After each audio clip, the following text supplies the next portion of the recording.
открыл Европе современных российских художников.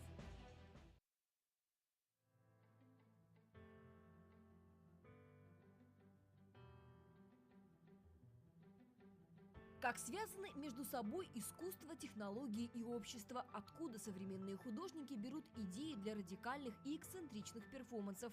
Этими вопросами занимается крупнейший в Австрии центр цифрового и медиаискусства ARS Electronica. Креативный директор проекта Gerfried Stocker впервые выступит в Петербурге. Он расскажет гостям LAKHTA о трендах современного искусства и своем богатом опыте. Здравствуйте, я Gerfried Stocker, креативный директор Европейского центра медиаискусства ARS Electronica. Для меня большая честь прочитать лекцию в рамках проекта LAKHTA. Я жду встречи с вами 16 февраля. Это будет очень интересное мероприятие.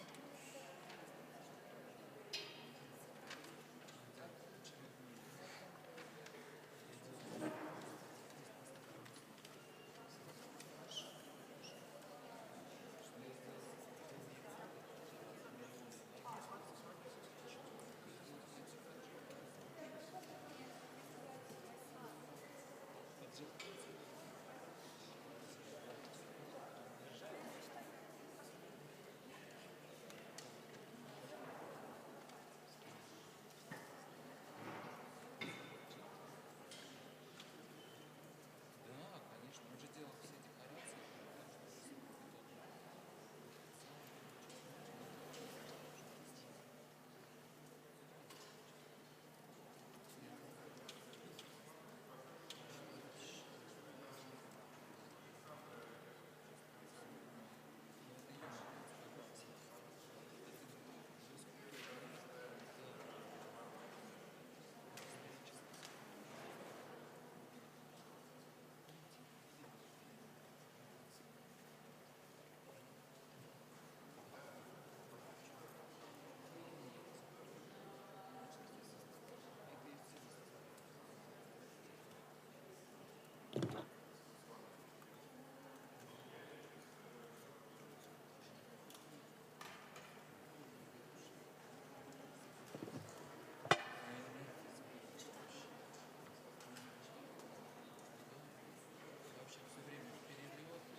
Ребят, вот здесь два стульчика.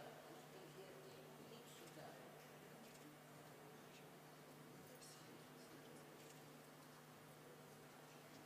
Отец еще футляр покажет еще.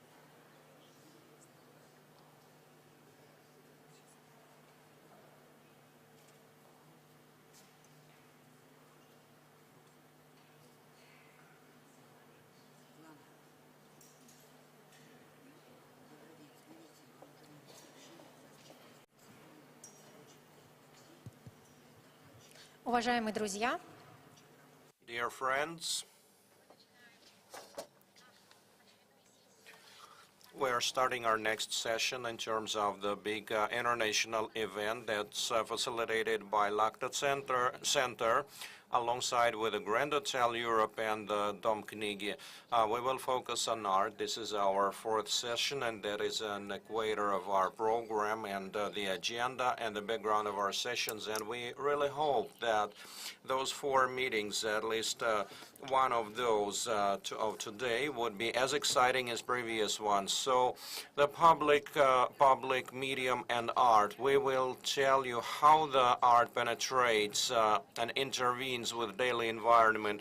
So I believe the speakers, every speaker is grand, and we'll be very excited about them speaking together, for not only will be able to learn about how the art communicated with public media, public spaces, but as an abstract. And to introduce our speakers and moderator, I will introduce them. Our first speaker is Olga Sviblova, a legendary manager and caretaker, one of the leading experts, one of the head experts in Russia and worldwide. She's a founder of Multimedia Art Museum in Moscow, and this is an institution that is in highest demand and probably one of the most creative institutions of the day. Olga Lvovna, the floor is yours. Our second speaker today is Gerfried Stocker. He's a manager and leader of one of the leading centers in the world that's focused on art and science, and we are very happy to welcome you here today. You are here for the first time in Russia. Welcome, Gerhard. And I'm very happy to introduce our moderator of the discussion of today, who will be interrogating our two managers. This is a creator of art. He's a calligrapher and artist who you know. This is Professor Haas.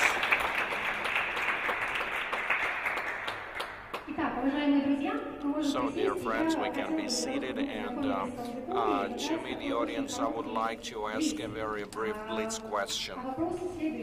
Question like this: how do you feel about impact of art on city environment, if you could put it in a couple of words? What is the main thing? What's the bottom line about this interaction, Olga? I'm a bit intimidated to tell you what I'm thinking about that. I believe the art impacts the city environment depending on what kind of art it is. Sometimes it is best to not to implement, not to intervene the city environment with any art, not to mess it up, but it ends up in there all the time as memorials which we erect or move or dismount, and in a form of propaganda that takes different shapes. I will show you how it happens. But generally speaking, I am a protector of environment, of the city environment, and the main thing that generates, that shapes the city environment is architecture, and it also depends on excellent or not so brilliant architects. So in a city like we... И я хочу начать с того, чтобы сказать спасибо ЛАКХТА-центру Оле, которая билась за эту дискуссию просто как настоящий боец. Так что спасибо, что вы пригласили, но быть в этом прекрасном городе и в прекрасном доме Зингер, который все-таки сохранился, вот у меня такое подозрение, что сюда мне задали вопрос в интервью что нам внедрить на Лиговский и на Невский. Я думаю, что ничего не надо внедрять. Город красит архитектурой и люди. Вот сидит художник, вы видите, произведение искусства. Посмотрите, а вот сидит Бартенев, тоже произведение искусства. Каждый из вас произведение искусства, каждый из нас произведение искусства. В город надо внедрять искусство жизни. Спасибо огромное, Ольга Львовна. Герфрид, а каково же ваше мнение? Это синтез наука и искусства? Что самое важное в искусстве, в городской среде, в этом взаимодействии, как вы думаете?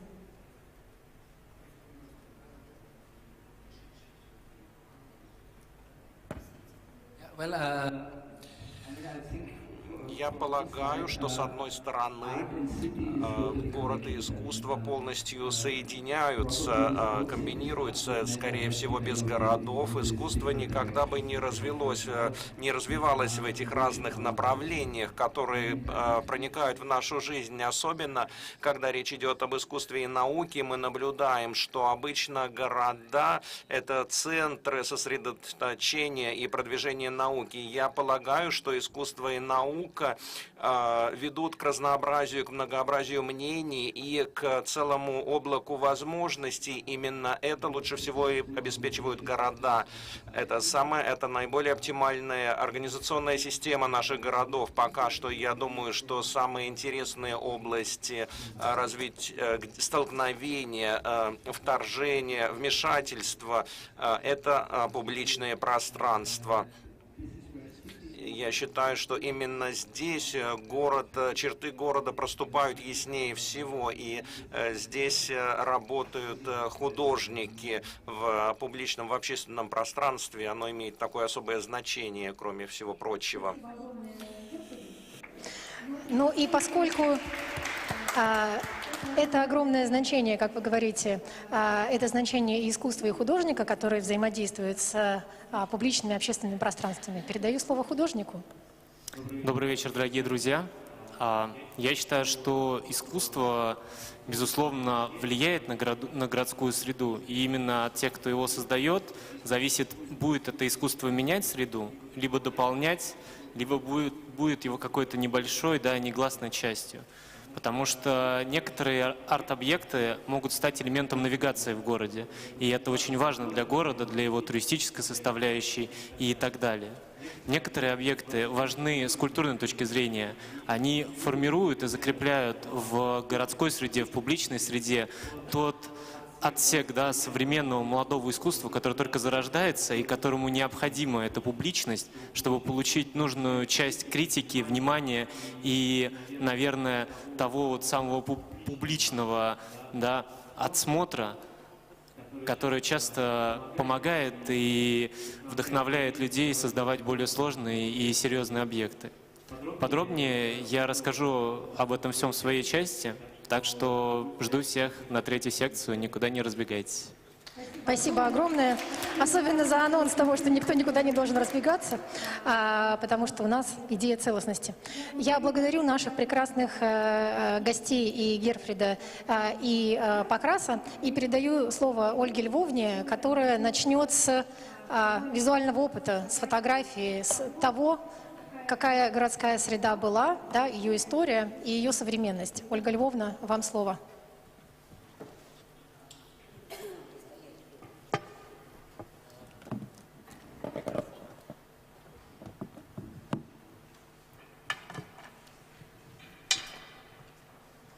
Если мы говорим с вами об искусстве и городе, о городском пространстве, понятно, что городское пространство появляется вместе с искусством.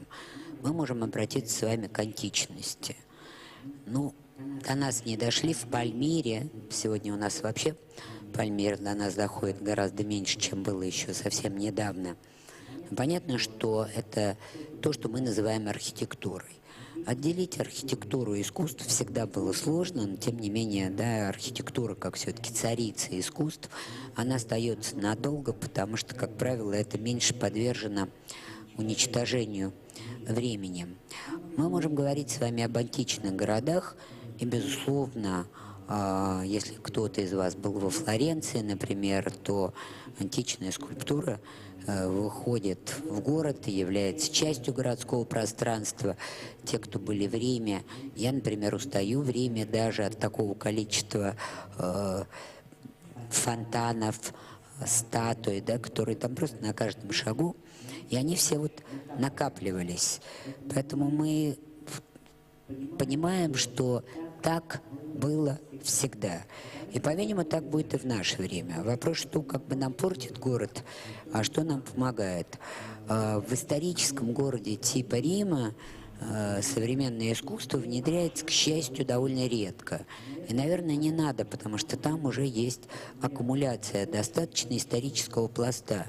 Но любой город — это живое образование, поэтому он всегда развивается И даже строительство LAKHTA-центра, который имел такую большую дискуссию за своей спиной, сейчас мы видим, как этот центр растет архитектурно. Безусловно, это станет совершенно новой доминантой и новым типом городской среды. Все-таки, которая говорит о среде сегодняшней вокруг. Вполне возможно, что там замечательно заживет современное искусство. Вот нам только что сказал художник, город это нужно художникам для того, чтобы обкатать свои произведения. Я обожаю художников, мы работаем для них, у нас школа фотографии Родченко, они тоже постоянно создают, да, и мультимедию, и скульптуры, и так далее. Мы их, конечно, показываем. Но показываем тактично, чтобы, я извиняюсь, не портить центр Москвы, где находится музей. И все-таки, стоя на интересах художников, я прежде всего стою на интересах города. И есть то, что внедряется по контрасту, есть то, что, например, в новой части Берлина стоят скульптуры Скунса. И они гениальные. Скульптуры Капура или Кунса можно встретить в Сингапуре, например. Гениально вписываются в новую архитектуру и новую архитектурную часть вообще пространства. В Болонии Капур создает с новым, совершенно замечательным таким шарити культурным центром гениальную скульптуру. Вот я только что видела это где-то 2 месяца назад. Может быть, одна из лучших скульптур Капура. Но это стоит в чистоте нового пространства, новой архитектуры, с которым возникают абсолютно как бы естественные нормальные связи.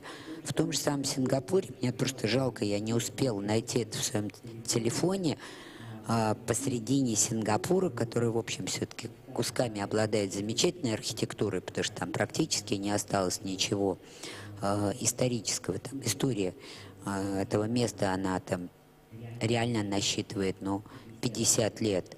Там поставлен самый чудовищный памятник, который я видела в мире, которому я должна была быть рада, как человек, который много занимается фотографией. Там фотографы с фотоаппаратами на нас смотрят. Но я вам скажу, что на этом фоне Петр I в Москве, Зураб Константинович, это реально вот как бы художественный шедевр. И он огромный, он занимает там главное место в центре Сингапура, и ты вообще не понимаешь, откуда он там появился. Понимаете, во всем мире люди, которые ставят памятники, если мы говорим прежде всего о внедрении искусства в городскую среду, сегодня мы это понимаем прежде всего как монументальные объекты, но то, что мы условно называем скульптурой. Как правило, это делают люди, облеченные властью, и художники, которые рядом с ними находятся. Как вы понимаете, у этих людей не всегда прекрасный вкус. Но они делают, вот я не знаю, я думаю, что тот, кто этот памятник поставил в Сингапуре, наверняка честно любил фотографию.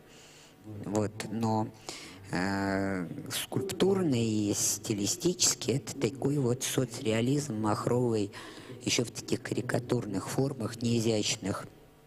Где-то там, условно говоря, 50-е годы.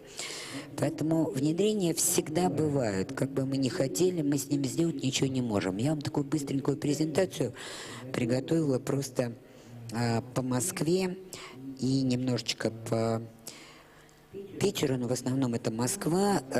И мы с вами в 1896 году, и вы видите коронацию Николая II.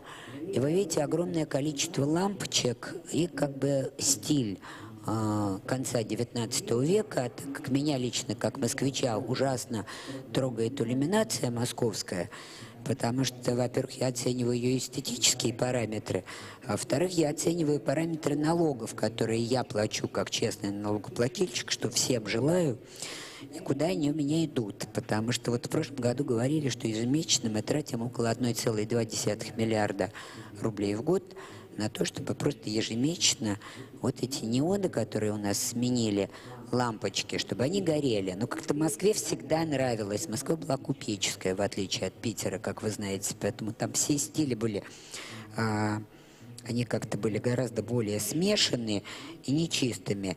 Но вот найдя эти замечательные изображения, я поняла, что уже в XIX веке Москве нравилось сиять огнями.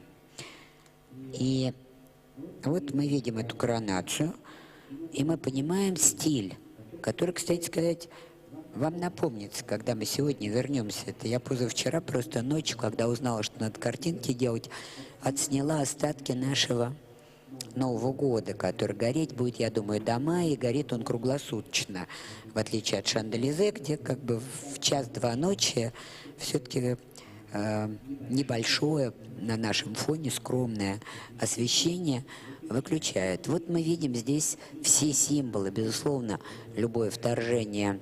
Это, понимаете, это же и есть искусство в городе, оформление. И это делали всегда художники, которые выражали этот стиль. Вот мы его видим все эти лампочки замечательные. Он еще, к счастью, не тотален. Вот мы уже в 2012 году литургия на Красной площади, мы потом увидим, как она меняется, мы понимаем, что каждое время стилистически нам вносит свои изменения. Вы видели на первых слайдах двуглавые орлы, символ Российской империи, и здесь вы видите человека, видите, там на крыше. Что он делает? Он эти гербы снимает. Это к вопросу о жизни и искусстве в городской среде. Все, что мы снести не можем, вот повезло, что в Питере не снесли, то есть вы просто не оказались активны в период нашего активного строительства, поэтому вам повезло больше. У нас начинается замена символов. Ну, понятно, был знаменитый памятник Александру Третьему в Москве, к нему все привыкли. Сейчас, кстати сказать, новый поставили. У нас еще стоит Владимир. Кто его видел? Кто в Москве видел нашего большого Владимира? Там за ним две башни кремлевские не видно. И исчез один из самых красивых домов эпохи классицизма. Да, вот у нас дом Пашкова. Я с детства знала, что это самый красивый дом.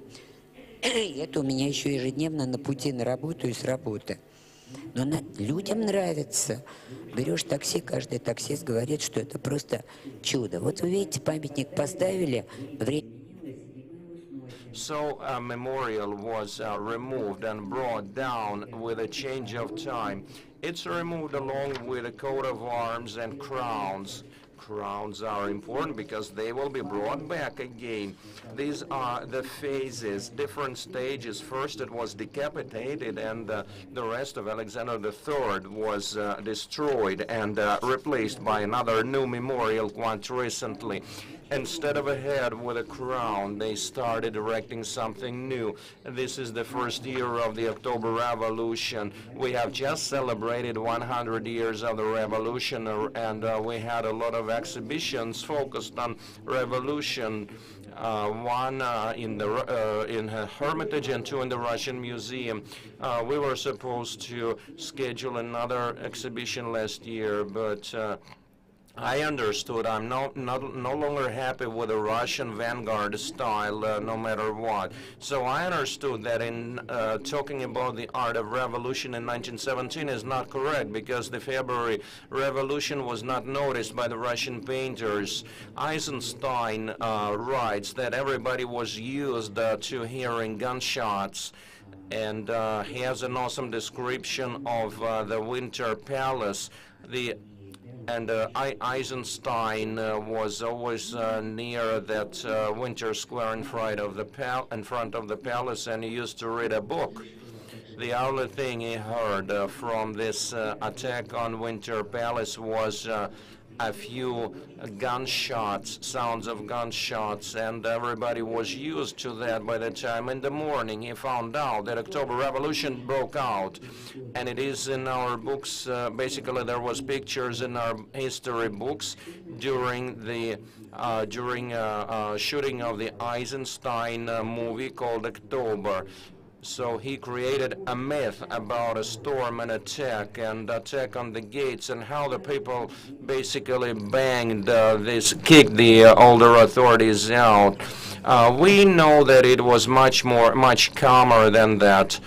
So the Red Army didn't really mess up Zimny so much. They didn't destroy the palace right away. It took a while. This is after one more year. This is where the new authorities interact with a new style. and it's the style that was that was the best to match the style before the revolution as an Imagine artist. As you understand, the famous exhibition with a black box of Malevich, it was in 1916. There was a smell of revolution in the air, and the artists felt the vibes, but it was two rooms, and Muscovites struggled with Malevich for the room with the Muscovites. Mr. Kotlin was struggling, and Stepanov was writing that attention of spectators was ensured. And Malevich took the whole audience of the media. They were fighting because they were emerging, but after the revolution they were no longer emerging because the revolution demanded another type of art. And the modernism, simply because the second title of what we call the Russian vanguard is a modern art. This is a global trend. The modernism emerges as it applies, as it appeals to an icon, which is a fitting medium.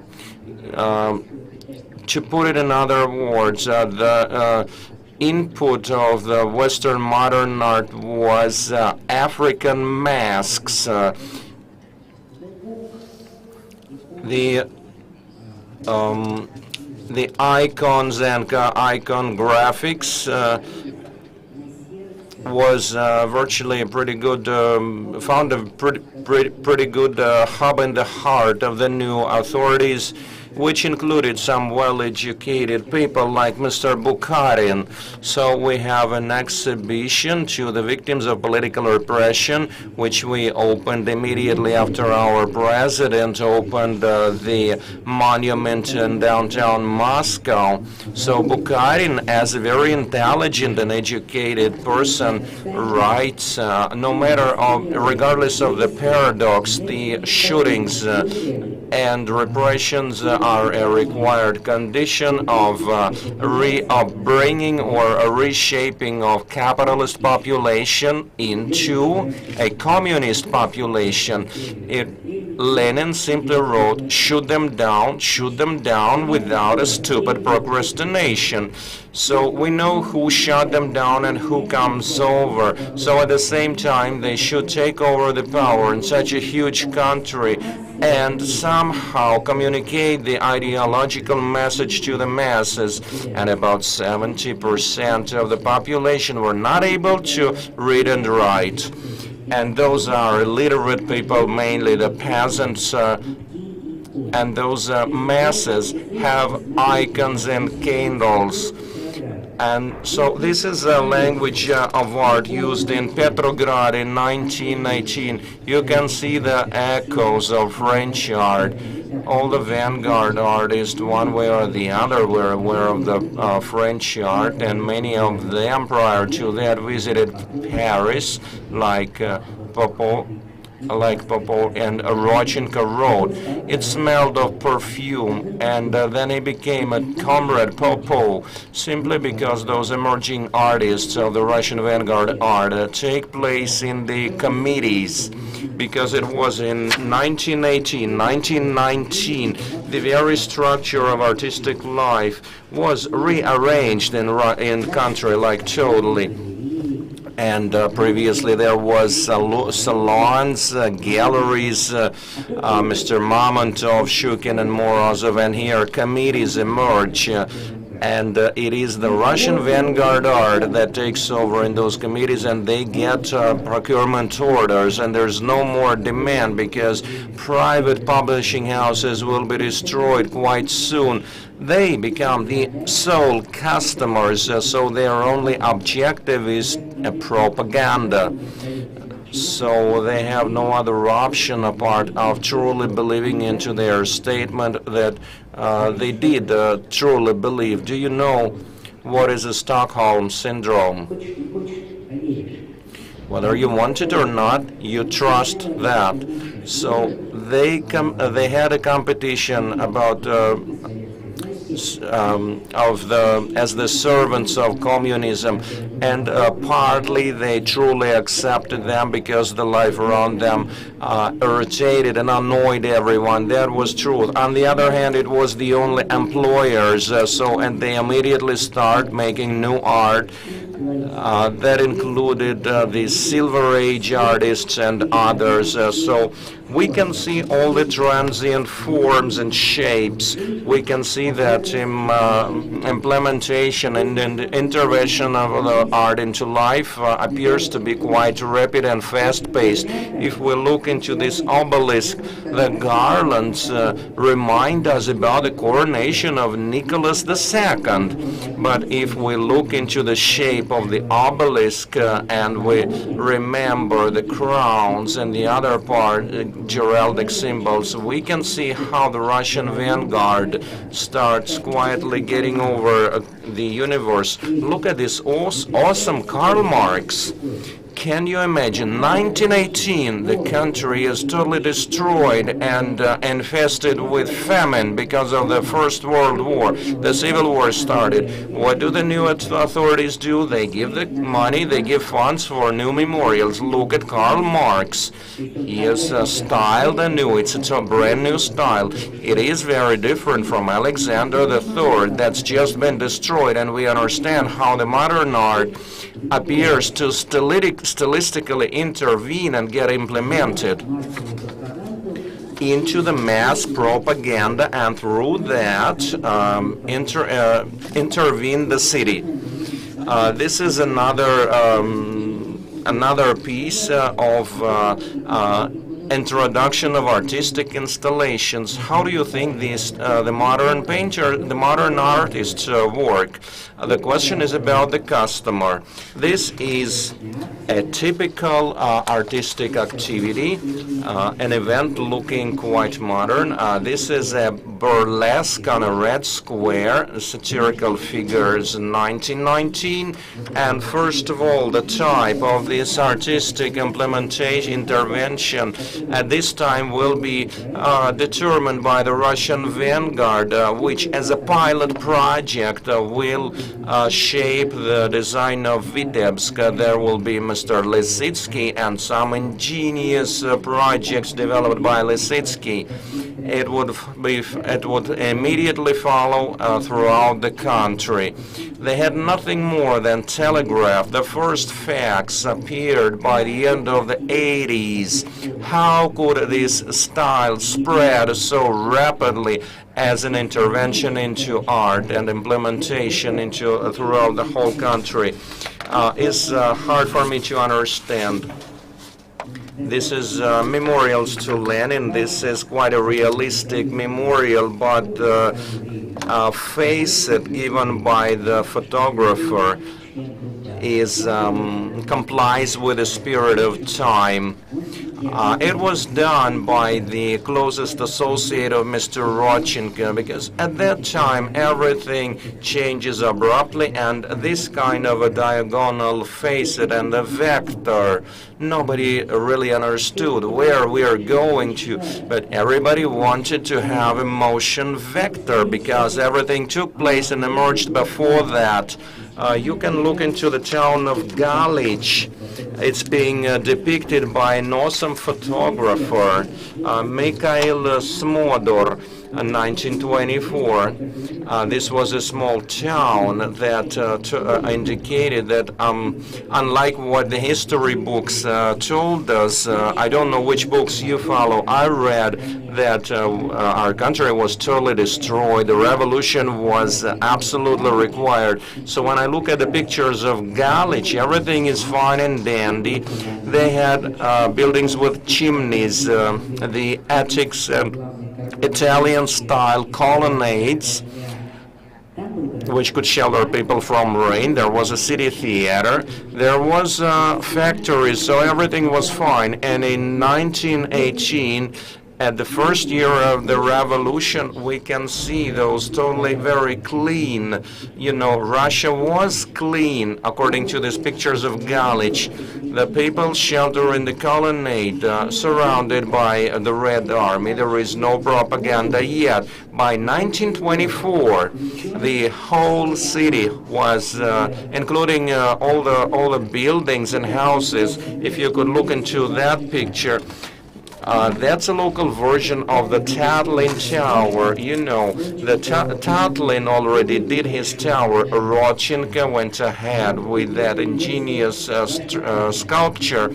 So this is their version of the Tatlin's tower. The garlands do take their place since 1886. So they try to reproduce something in the Tallinn style. This is such a wonderful city. Nothing wrong happened. So this is something in the Russian countryside. This is artistic performance welcoming young artists. If you could look into that, and there is they were still protecting the Chinese because half of the population of the city of Galich was shared with Chinese. This is a performance event. You can see interactive participation. And here it is, the other way around. Look at that beauty. In 1927, the town Galich has nothing to think about. Can you imagine the Russian map and find out where Galich is? Galich takes place in the world, in the global political processes, and requires to remove capitalists from China. It's like an inversion theater. Now all the theater actors want to have a museum. And I'm reaching out to theater. Look into that. It's a wonderful piece of art in the town. What is that? It's an art in the town. So the Chinese replace the toiling forces to the capitalists. It's a major statement and actual to the day. It is brilliant because even today we've got one of the most important in our present day art is conceptualism. So that we can, if we have a look at Tatlin Tower, we can see that this is 1929. It still uses traditional Russian style, as we can see, for example, Kustodiev with photo albums, and you know that albums of photo art by Kustodiev. And her great-granddaughter, who works in the Hermitage, has a family album where you can see all these photos, and they scanned and they made digital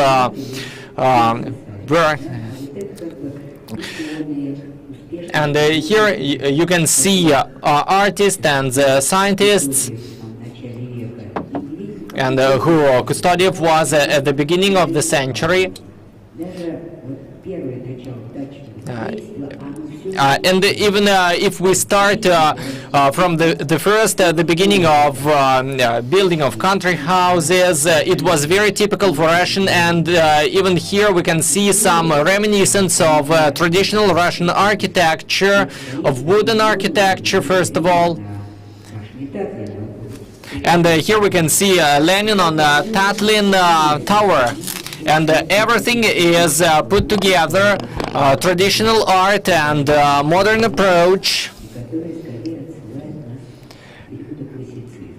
And even the reminiscences of classical period. There were quite a lot of such decor, and now we move back to Moscow, and we see that in 1929 there was a lot of illumination. And we can see that this is quite beautiful. And in 1930s, like 1936 and to 1930, there was social realism and vanguard art and vanguard, and the diagonal directions were quite popular.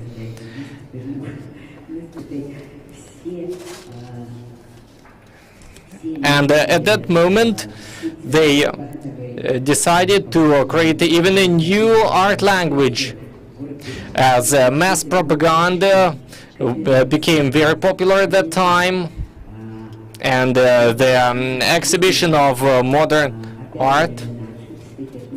Here we can see illumination, like in China or in Japan. If on the right there is the good reminiscence of Rodchenko and Lillebrick, and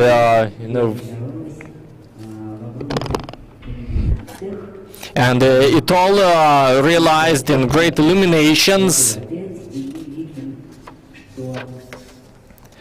And so in 1930s we can see still the remnants of old style, of old vanguard style, like you can see the 1st of May in and we can see the mass propaganda as an art in the city.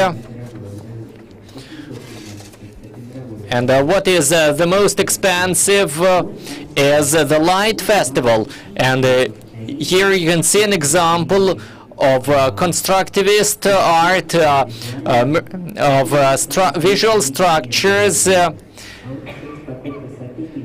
Here is the illumination of extreme beauty, which is the diagram of subway map in 1932. And here is the diagonal line, which is the dominant in the city. But finally, in 1932, there was social realism decree, and so the vanguard gradually came to its end.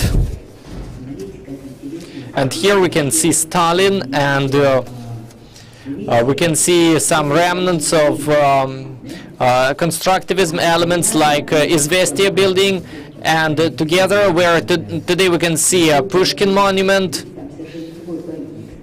Here is a totally different monument. So there is an interesting mixture of art, and the art as it reflects the spirit of time. Спросили сегодня, что ставить на Невском. Ну вот хотя бы в канаве сидит, ну да. Здесь он даже уместен. Это, конечно, сатира, но, кстати, здорово сделанная, но, к счастью, эфемерная.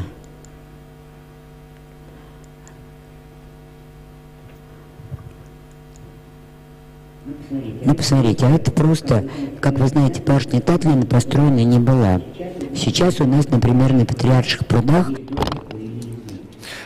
And here we can see an elite house. Now it looks a bit horrible, but we can see why it came so. And here we can see one more realization of Tatlin Tower.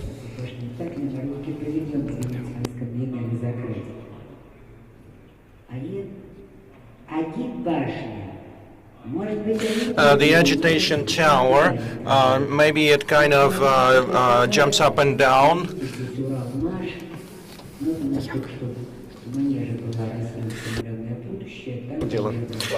Because this after that different buildings were erected, including the Uralmash, the Gazprom, the very structure itself somehow indicates, speaks up for itself.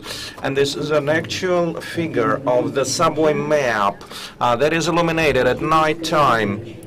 And it's a really fortunate, it's a really great solution. And that one looks like a guillotine. So you can see this is a subway construction. It's a real beauty. 1934. We are still in the within the framework of some historic paradigm. But you can even see the face of Stalin over here, treated as a construction style to a certain extent, to a certain part. This is what the Bolshoi Theater looked like, and you can see that October stands on the Bolshoi Theater. It's an art in the city.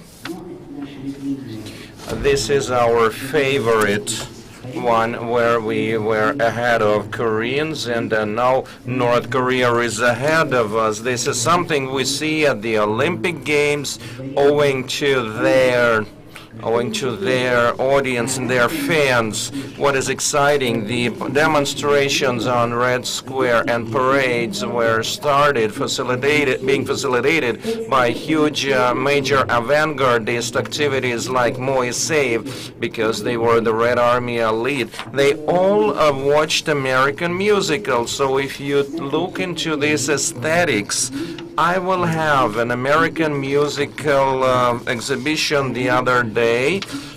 Trust me, aesthetically that looks that's almost the same as American musical. There was always a happy end in the American musical by the end of the movie that takes place during the Great Depression time in the US, to keep people happy, and we put it behind in the future when we finally build and start up communism. This is a highlight of the Russian vanguard art. Спрашиваю, искусство, молодой художник, которому нужно обкатать.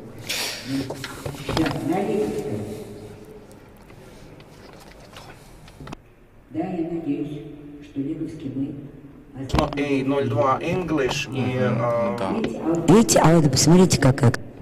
Все правильно. Look how beautiful it is, how monumental it is, and all the modern shapes, something which makes the art in the city. Look at this bull. Look at this bull, and which was invented for our World Championship.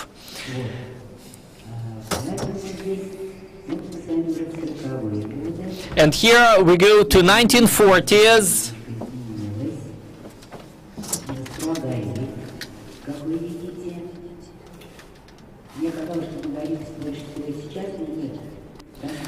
And Moscow is getting more and more. And here you can see what size is the monumental propaganda. And well, I have only 10 minutes of my lecture, so we can see the size and the architecture and the portraits of people who had to be well known by everybody. And here is 1947, and soon we'll understand what happens. Here is the spring fair, and it looks like Maslenitsa, and you can see Moscow University, and you can see how bright is everything, how it's glowing like Olympic fire. And this is quite interesting, because this is the choice of the place for a memorial to Mayakovsky, as there are requirements for the height, and like in the cinema, they check the size and the distance, and here they are trying to move the model of monument to Mayakovsky over Mayakovsky Square to choose the best place. And here we can see one position which was not good, another position which was not good as well. And of course it is not relevant to only Moscow. We can see quite an interesting thing, like hands off Lebanon, hands off Iraq. Here is a demonstration in front of American embassy. And here we can see how it changes, and how it gets stronger and stronger, and the night illumination, the night glowing of the cities in 1960s. And in Moscow, the city is flourishing, And these big blocks of flats in New Arbat, and at night they were glowing, and when I was sleeping I really could see at night when everything was glowing. And here is a strange time when in 1970s there was the stagnation time, and at that time monumental propaganda, which was so dynamic. In 1920s it is gradually losing its character, so it gets not so dynamic, but it increases in size. This is Lenin's Jubilee, 100 years. And of course, as every artist wants to occupy as much place as possible in an exhibition, now everybody tries to occupy as much place as possible in the street.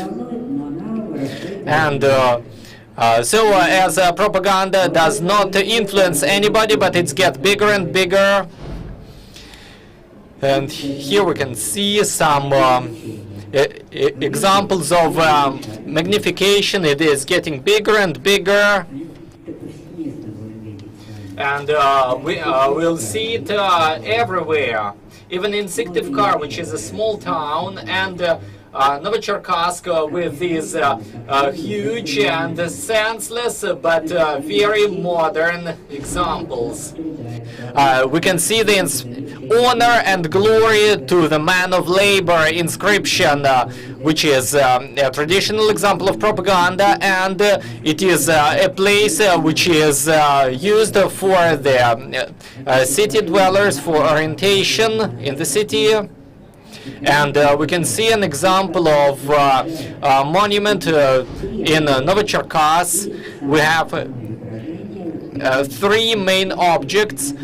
There is the portrait itself, then an art object in front of it, and a column with the propaganda inscription.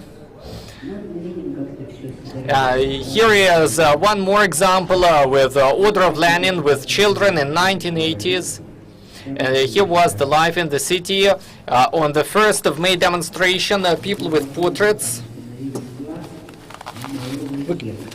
And we can see the eye on the level of the cap. And one more example with huge portraits and only the feet, because this portrait is in progress of putting on.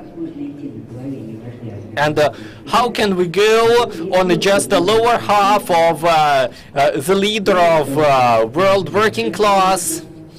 But it is a bit of senseless, because it is doesn't have any sense in aesthetic meaning. And I love this picture. This is brilliant pictures from Novokuznetsk. Unfortunately, he has died. And you can see these mobile structures because the art was important. And here we can see some other mobile structures. In 1988, this is the time of perestroika, and on one side we can see the example 1917, the revolution is going on. But if you see this structure, that even in these propaganda slogans, like all power to the Soviet, that you can see the same vanguard language and vanguard style getting back. In 1987, it was not the time of the Malevich's Black Square, but it gradually gets back. So if you go left, you can see Kandinsky and Malevich. If you go right, you will see Dyneko. So you could see the right way for orientation, and you see that old revolutionary aesthetics back. But something still remained, because the monuments did not deteriorate and fall down immediately. Here there is a famous series by Igor Mukhin, the gradual deterioration and and destroying monuments of Moscow and in other cities, and this is an aesthetics of destruction all over Russia of those old Soviet monuments in Moscow, in other cities, and after the collapse of Soviet Union. And here in the early 2000s, here the more humane illumination and decor. There is Moscow of early 2000s, and when you come to European cities, it's too dark, and Muscovites got used to very bright illumination at night. And in the years 2000, and here 2017, this illumination is still on in Moscow, and it looks like wine glasses, and somebody chose an artist who decided that wine glasses are the most beautiful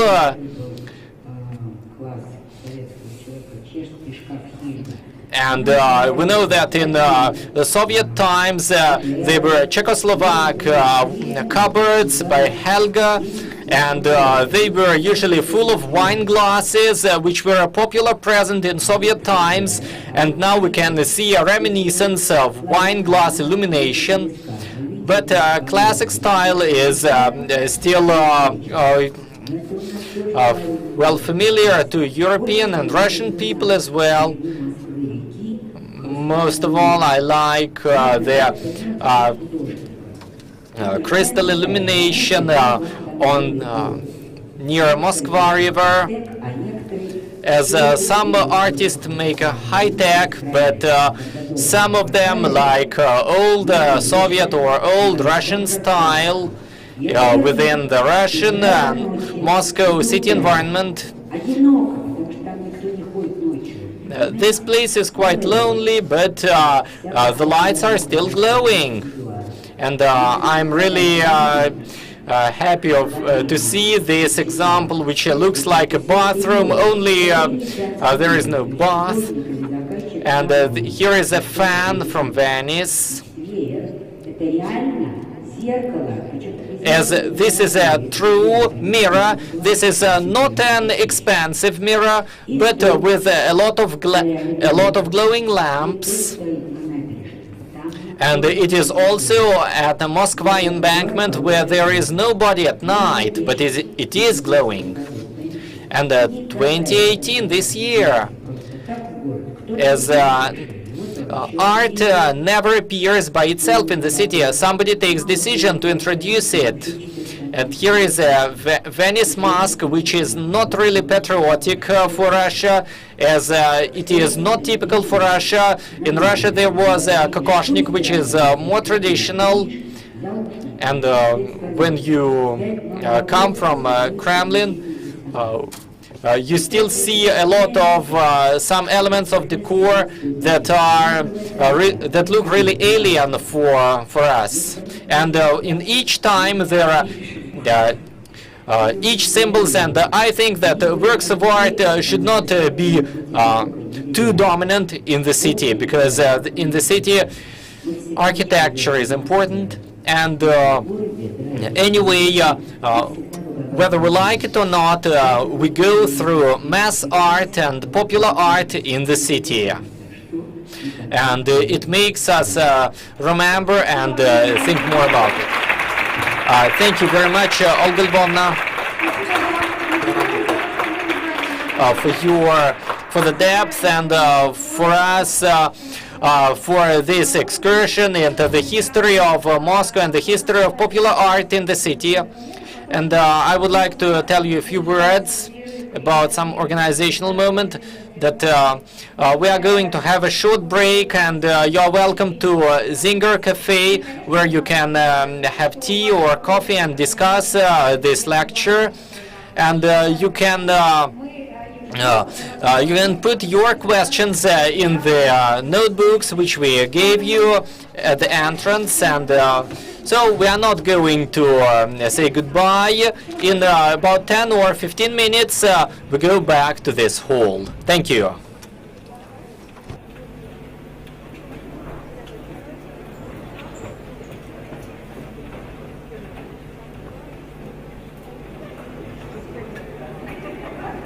меня не было...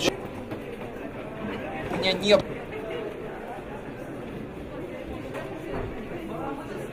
Скажи тогда на всякий... Мьют, значит, микрофон работает, английский, да, вот он. Да. Ты говоришь сейчас на английском, we talk in English over there. Now, if you do that, you talk, then I switch on this, I take over, and you Yes. switch it off. Okay. Like this.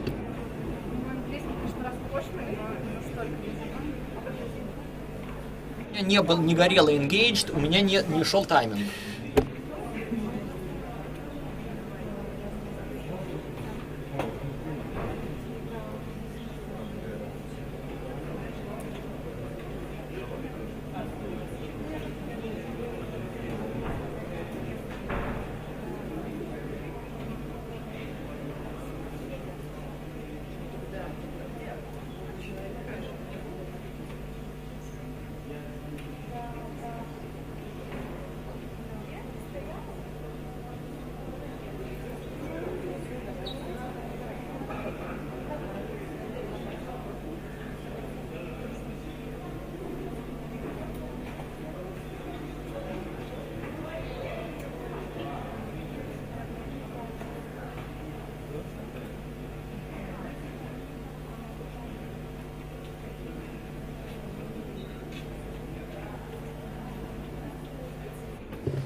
Все, тайминг идет, канал есть. Ну и здесь выбираете русский, английский, говорите. А здесь не идет тайминг почему-то, и вот engaged тоже не было написано. Вот я перевожу на себя. Вам таймер подключить? Нет, вообще, так сказать, она... Это меня как-то... Я на него все равно не смотрю, я смотрю на часы. Нет, здесь вот, они... вот он все еще они... идет здесь, вот этот подключен сейчас. Потому что я не отключился. Да, вот надо отключаем, отключаться. да. Зеленый Красный отключен. отключен. Вот канал. Когда он его выделяет, это значит то, что вы говорите в этот канал. Ну да, почему-то лампа не горит. А это не важно. А, не важно? Абсолютно.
Я надеюсь, что все успели обсудить все детали, все впечатления, все уже в очень скором времени займут свои места.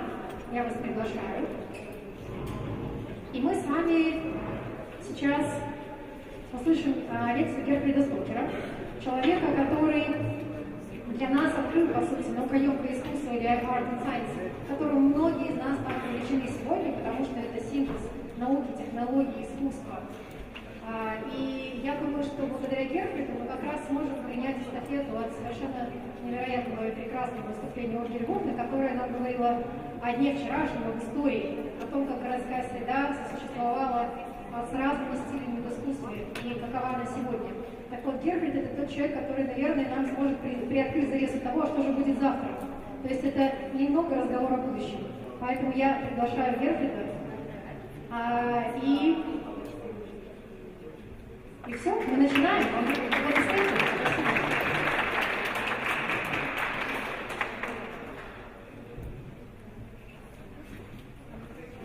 It was already a very difficult task to speak after Olga, after this wonderful presentation, but now with this announcement, I think it will be even more difficult, given also the short time that we always have the speakers.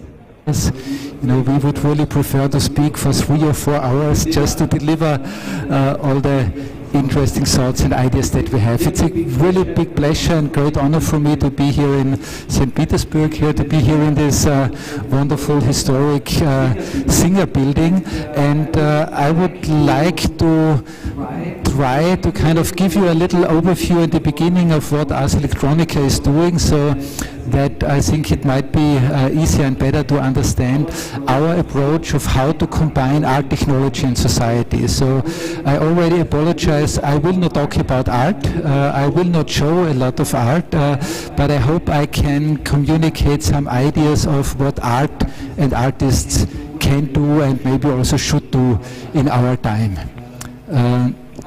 I'm coming from a city that used to be an industrial city, was quite wealthy in the time after World War II because of its steel industry, but in the late 70s and 80s, as all over the world, steel industry went into global recession and the city of Linz had to look for a new direction and a new future. And this is actually the moment when ARS Electronica was created. So I think a very big difference to many, many other art institutions, events and activities of ARS Electronica is that it was actually not founded because there was some important collection of art or some important artists working and they wanted to show something. It was actually created to help the city to make a change and develop a new future. Basically, just to keep it short, it worked quite well. 30 years later, this is a photo from 2009, Linz was appointed to be cultural capital of Europe. So in 30 years, Linz made a very interesting turn from being the most polluted city of Austria to being a cultural capital of Europe. It's still a very strong industrial city, very much based on technologies, but it managed since quite some time already to move ahead with the trends and the technological developments of our time. Linz used to be a city of textile industry in the 19th century, and it's now one of the places where fashion and technology, wearable technology, is being developed in a very pioneering way. It used to be a city of steel and chemical industry. Now we have many companies dealing with smart materials, and we are also, I think, doing quite well in developing a new generation, a new community in the field of creative industries.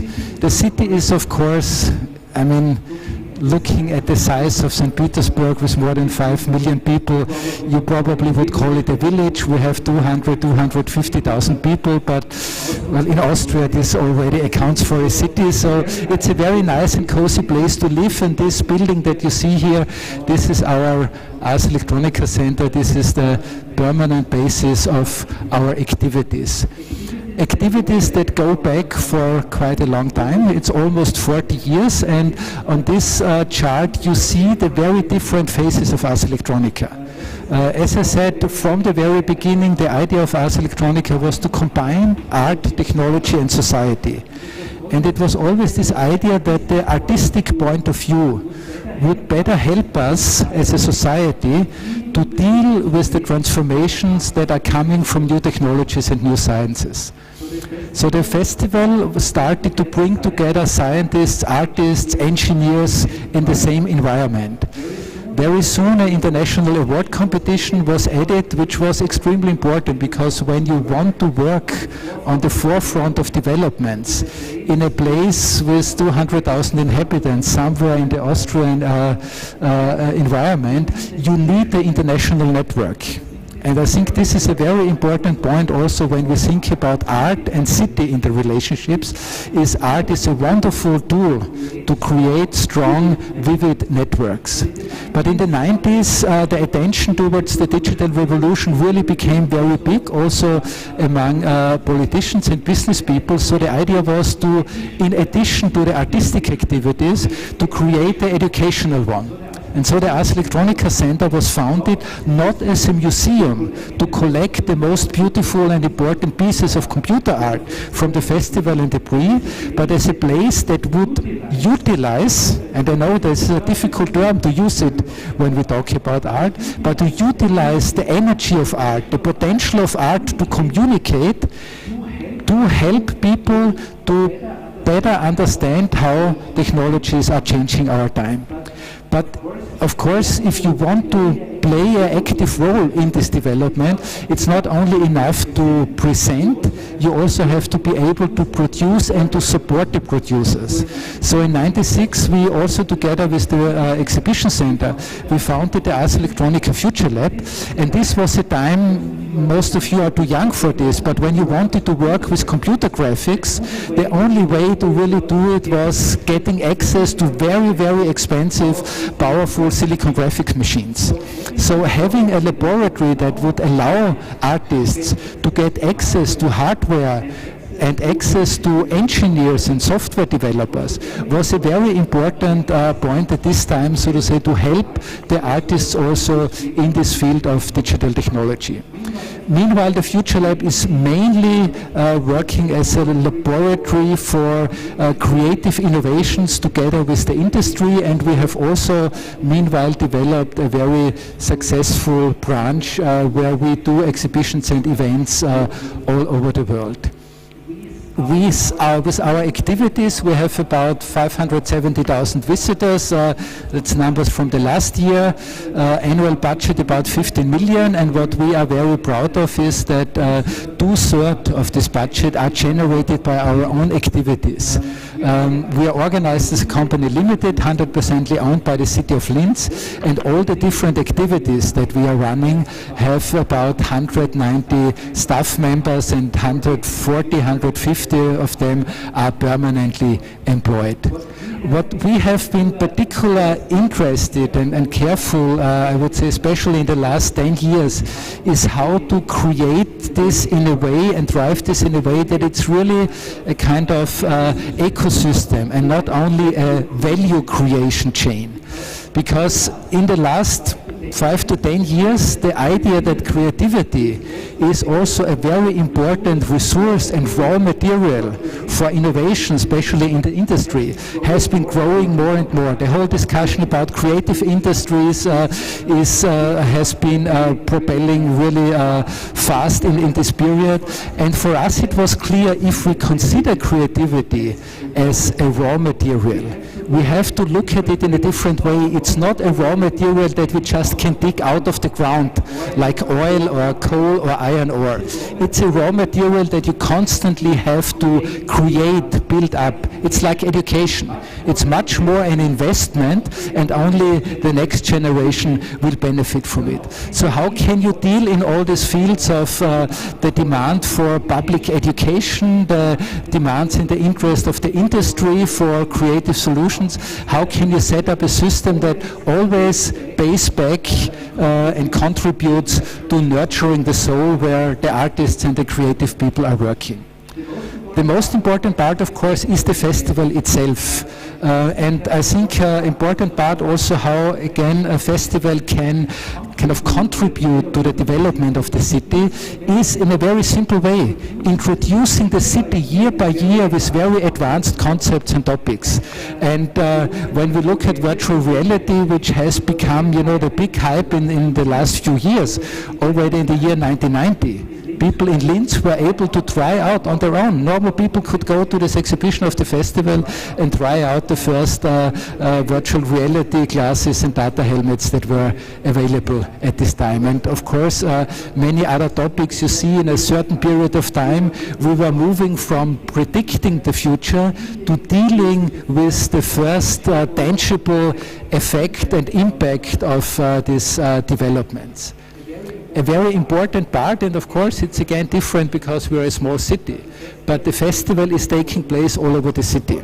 Of course we had many years, decades, to establish a very good relationship to the city, to the government, but also, and most importantly, to the people. But you see now there is art university, music university, the art museum, but even like the big cathedral in Linz is since many years a regular exhibition place for actually quite advanced and critical projects as well. And we are very proud that this is the audience of our art festival. So it's not people like me dressed in black and always looking very serious at the artwork. It's the ordinary population of the city of Linz. It's really grandparents going there with their grandchildren. Of course, one reason is that we are not only showing and displaying art. So I know we are always going a kind of very interesting and sometimes critical path, moving between those things that might be more entertaining, more educational, and those things that are, so to say, really artistic, but then again, who would be able to define what's artistic or not. The great thing, advantage for us in the last years is that we got this huge former logistics center of the Austrian postal services as the main venue of our festival, about 100,000 square meters of really very amazing and interesting spaces. And just to look at the last 2 years, we had topics that are actually not very easy to comprehend and understand for normal audiences, like radical atoms and the alchemists of our time. But nevertheless, because ARS Electronica exists for so many years, every time people just go because they know by now that one or another thing will be interesting for them. And when they come, of course, they are exposed to very interesting experiences. It is still, after so many years, or maybe because of so many years, I think the largest gathering of artists in the field of digital art and media art worldwide. Only last year, when we had artificial intelligence, the other I, the other me as a topic, we had 1,024 artists and lecturers, presenters coming to Linz for this 5 days festival and presenting their works. But again, as we are always very proud in showing in these videos, it is not an exclusive event for the digerati and the artists alone.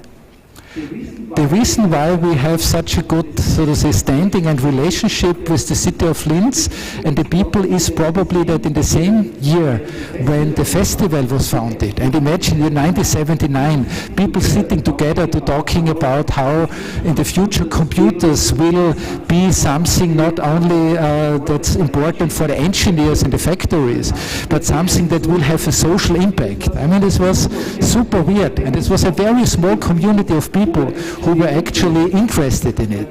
But at the same time, they decided to make a very huge popular event to also deliver the message of the changes that are coming to the broad general audiences. And so they invited artists to make spectacular light, firework, laser shows with digital music or electronic music. It was not digital at all at this time, electronic music. But the very interesting thing is, in these early years, they were announcing this event already weeks ahead on radio, and asked people to tune in to the radio at a very specific time, Saturday evening, 8 o'clock, open your window, tune into the radio station, crank up the volume and put the radio into the window. And actually thousands of people were following this, and so what was of course a popular event already for the people coming to this performance really became a social media event, as we would call it, that allowed people in a certain way a kind of participation, even in times when media itself, like radio and television, was not participatory at all. But I think it's a very good example of how by exposing people to new ideas, you can reach out far beyond the audience that you usually would be able to attract. And this is a strategy that we have been following through all these many years. A few years ago we made, again for this big outdoor event, we invited people from the city to join us in our center, to join workshops where they were invited to create these characters. So a letter for each person that you could carry around, and it was their own decision how to design it, how to make these letters look like, also to decide which letter they wanted to take. But then on the evening of this event, I forgot to say, each of these letters was also then equipped with LED lights inside and with a special radio receiver that could be controlled by our computer. So we could purposely switch on and off the lights of each of these characters. There were about 3,000 of these characters designed by the people, and then on this day they were organizing parades, marching, and the nice thing was really that actually it just came up during the project. We didn't even think about this so much in the beginning. As long as you only have one letter, well, it's pretty poor, because in German language we don't have a word with just one letter. I mean, I can make a G because I'm Gerfried, and then I can walk around as a lonely G. But if I find others, I can write a word. If I find many people, we can join and we can write a whole sentence and we can deliver a message.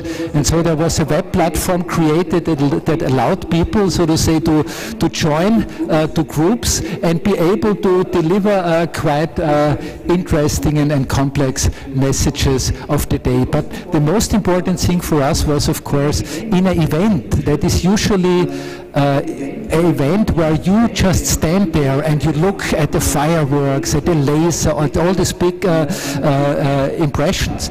Suddenly, from the big stage, it was, so to say, brought over into the realm of people, and many of the people became really active part of the show.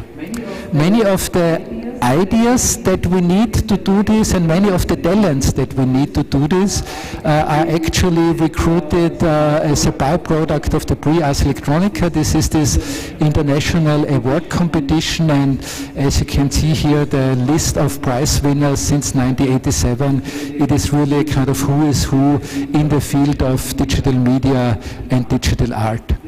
The center, as I said, is mainly educational place.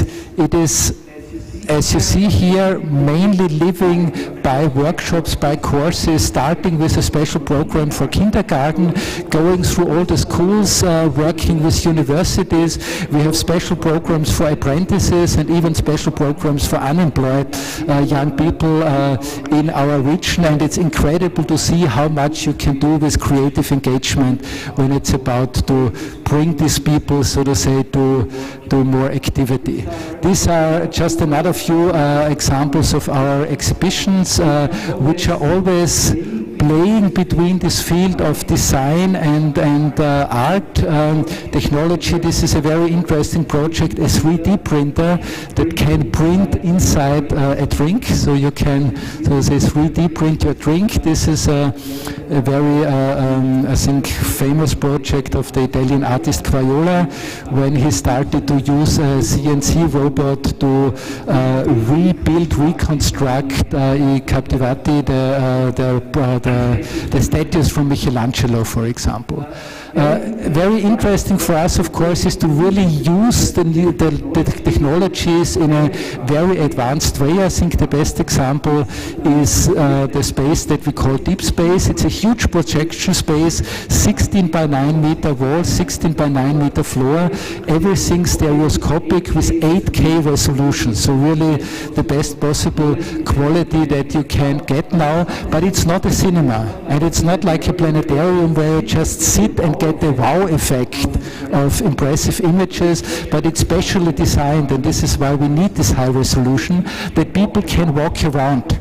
And of course you can equally use it to communicate scientific content. It's a wonderful situation for artists, and I hope we can work with you very soon there. I think that's a perfect place for your art project. We are doing live performances there with live real-time music visualization. It's a great research place actually for the local university students to think about collective interaction and collective computer gaming, and it also has become the official space for anatomy lectures for the medical university, because imagine how much better you understand the anatomy of a human body when you can see it in such a quality in 3D. So when we talk about art and science, the big question is actually what are we talking about? There are so many different interpretations, and this is actually what I like most with it. We have art as science, this whole idea of artistic research that became very powerful and popular in the recent years. But of course we have all these things. When people talk about art and science, you never know, think about art and new media, art and technology, art and innovation, art and industry, or anyway just about creative industries. Some artists doing cool stuff with technology, oh, let's call it art and science. But for me it's always, as long as these terms are so blurry, this is always a good indication that there is still dynamic inside it.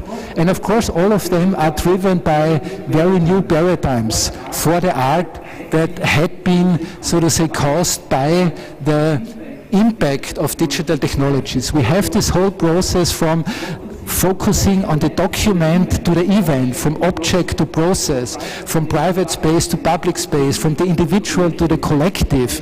And in recent years we more and more get the kind of hype of talking about the post-digital age. And I think this is very important to consider what this actually really means, not only for the art, but also what does it mean, for example, for design. We have completely new paradigms as well. In former times it was important to design the shape of objects. In our times it's the functionality.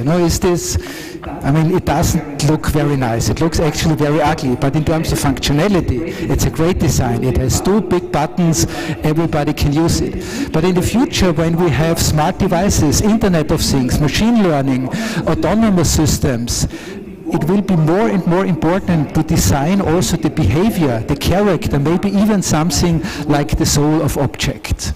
So what does this mean for all these different areas? And I think a very important point to find out about the nature of these dynamics is look a little bit about this constant difference between the reality and the possibilities of technology and our expectations. Because the reality, the possibilities, yes, this is the world of technicians, of engineers and scientists. But what we expect, what kind of fantasies do we have with this? Look back in the 1960s. This was 1961, the first welding robot installed in the factories of General Motors. But this was the public fantasy about robots in television, in the Hollywood movies, in the comics. And that's, I think, quite interesting that the servant robot already in the 1960s looked like a woman, in the same way as we have now Siri and Alexa. All the digital assistants usually have female voices and female names. But even when we go nowadays, this is, and I'm sure you know all these videos of the Boston Dynamics robots making backflips, or the dog that is opening the door now.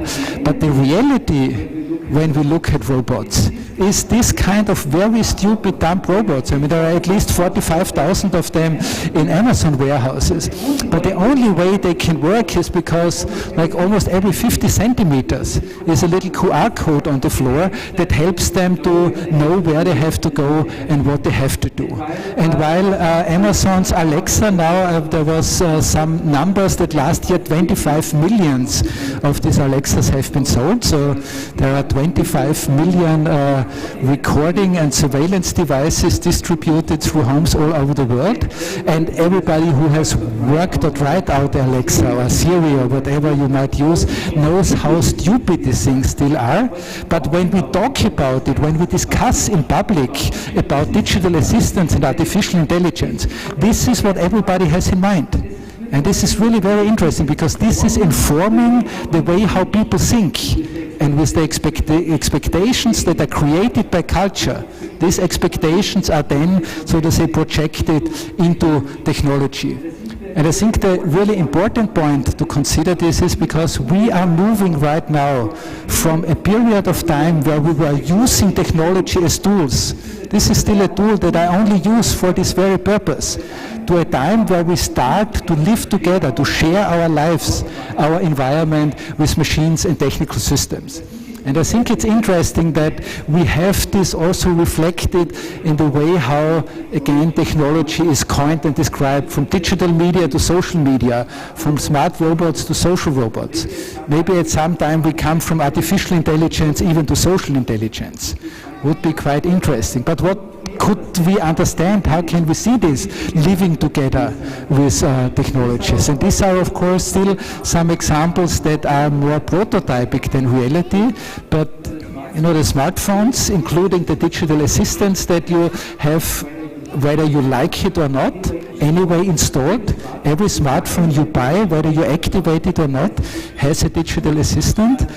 They are, of course, the reality of it. So in these examples, I think we see that this technology is really invading our private space in a completely different way. And these are all examples of robots that are totally normal for us. I mean, every day you go to a bank machine, you are actually interacting with a robot. So I think the important part is here, when it comes to art, design and these creative areas, is of course not explaining or selling technology, but helping to bridge the gap between the reality and our expectations. And as I said before, I think a very important factor for the future will be to think again about a very strange thing that we in Europe totally have lost: animism. I mean, it's always so interesting when you talk to people from Japan, especially from the Shinto religion. For them it's totally normal that even a stone has a soul. The television has a soul, the bottle has a soul, no problem. I mean, talk to a European engineer or scientist about a stone having a soul and they immediately think, you know, you're crazy, you're esoteric freak or something like this. But this is basically where, I think it's not basically where we are going, but it's a very good example to think about how this relationship between humans and technology will be in the future. Because animism comes from a time when people didn't have the knowledge to understand why is the sun rising here and disappearing there. Why is the sea coming with a flood and going back later. So they started to invent gods. They started to invent ghosts. In this future, most of us will not be able to understand at all why one of these autonomous intelligence systems is acting like this or that. So how can we avoid, so to say, to fall back in these dark ages where we were putting everything, so to say, to ghosts and gods or whatsoever? How to maintain, so to say, our competence in living in a world that is full with technology? And I think another important point that you cannot write big enough, we are usually talking about the technology. And most of the presentation and lectures, even most of the time when I speak about it, I talk about how technology changes our life, how technology changes our culture, how technology changes our society. But what we never should forget, it's much more the other way around. It is us humans, we create technology. There is not a single piece of technology on this planet that was not conceived, realized and applied by humans. There are no aliens passing by and dropping all these terrible devices that are partly not functioning to terrorize ourselves. We do it, and we do it for good reasons. And culture is a very, very strong repeating pattern. I'm sure you have the same discussions here in Russia, that especially elderly people always complain, you know, these young people, they get so unsocial monsters. Instead of talking to each other, they sit in the same room and everybody is looking into the smartphone. And of course, this is the images that we see nowadays. But I was Googling recently Vienna Cafe. And of course, the Vienna Cafe is like a symbol for social space. And then you find these images. And the only thing that is different, of course, is they had newspapers and they have smartphones. But maybe the most important difference between this is that now we have at least 2 women on these photos and not only the men, as we even had in this time when technology was getting, so to say, the important tool for the businessman. And the interesting thing is, of course, how are cultural patterns reflected? I mean, this is a vision from 1930s, you know, where technology has been seen as something to be a very important tool for the emancipation of women. This was the time when, of course, it was not possible to build this technology. But guys like Paul Otlet already had the vision of a multimedia network terminal. But then in the 1960s, I mean, this is also just a dummy, but when it was slowly possible, at least so to say, to simulate it, what do we see again? We see a woman shopping with the same computer, and we see the husband coming back in the evening, doing the balance checks and paying the bills for his woman. Or we all meanwhile know how important women had been in the whole history of computers. The ENIAC computer, the very, you know, the icon of American computer history, has been mainly created and developed by women. But then when this technology suddenly becomes sociable, what do we see again? Even, you know, the wonderful Apple company. How did they promote the computer? There is the husband sitting in front and doing some work, and his wife, well, she can make the dinner, the lunch, or whatsoever. So I think this whole question, you know, what is behind these visions? And of course, I purposely choose the LAKHTA Center also here, because the vision, you say, you know, wow, we are building the tallest building in Europe or whatsoever. Sorry, this is not really very advanced. But the question is, why do we do it? And how well are we going to, so to say, fulfill the expectations? Because in the same way as I said about computers and robots, buildings, cities, infrastructures are part of this technology that is raising our expectations. And many of the things are not new at all. And I don't use this, so to say, to criticize. But you know, why have we always been so obsessed to automate work? So it's not just nowadays that we are concerned that robots take over our work. It actually was one of the big fantasies more than 100 years ago. Or when we look at Elon Musk, the superhero of the digital age and his Hyperloop, 1890 we already find perfectly all the visions of a tunnel with a vacuum inside, and these tunnels going all across the country to connect the cities in high speed. And another icon poster boy of our time is, of course, the self-driving car. But look, you know, at the design and the idea from the 50s and how they look right now. I mean, the difference is here at least we have a family playing together. Nowadays, it's a place for wealthy investment bankers who are enjoying, so to say, the luxury of their rich income by driving in such an autonomous car. And of course, an interesting thing is this is a simulation of how artificial intelligence researchers think that their systems will optimize the traffic inside of cities.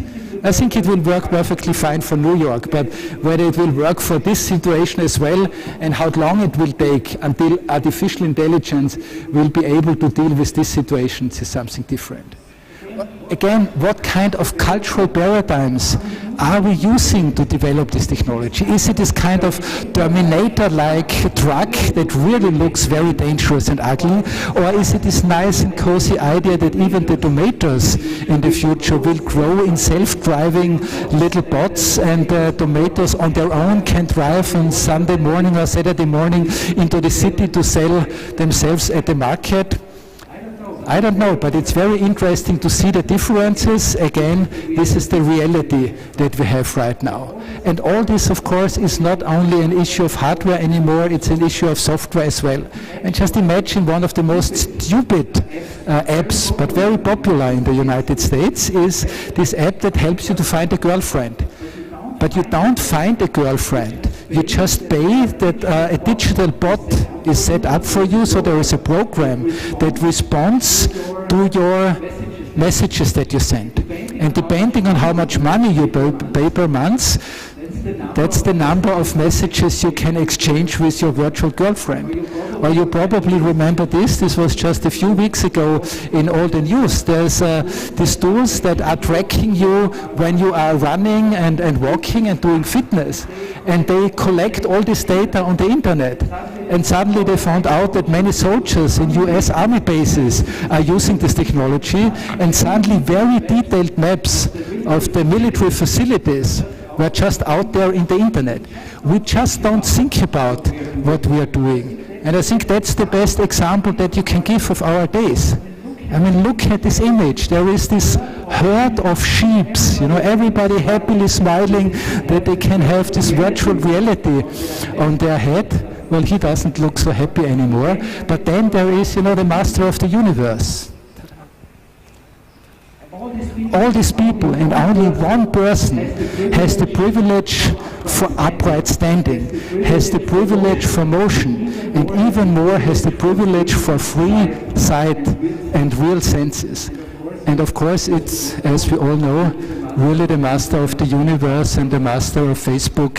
And that's another example. That's the more kind of, reality that is giving us goosebumps. That's the reality in many Chinese cities right now. Very good example of the quality of artificial intelligence system when it comes to computer vision, how well they can really now already detect human beings.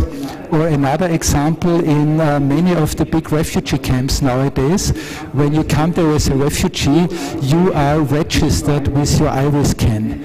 And they don't get any money anymore to pay for groceries or something, but they have a special, they don't even need a card anymore, because also the supermarkets are now using the iris reader. So they go into the supermarket and they pay by looking into this and being identified.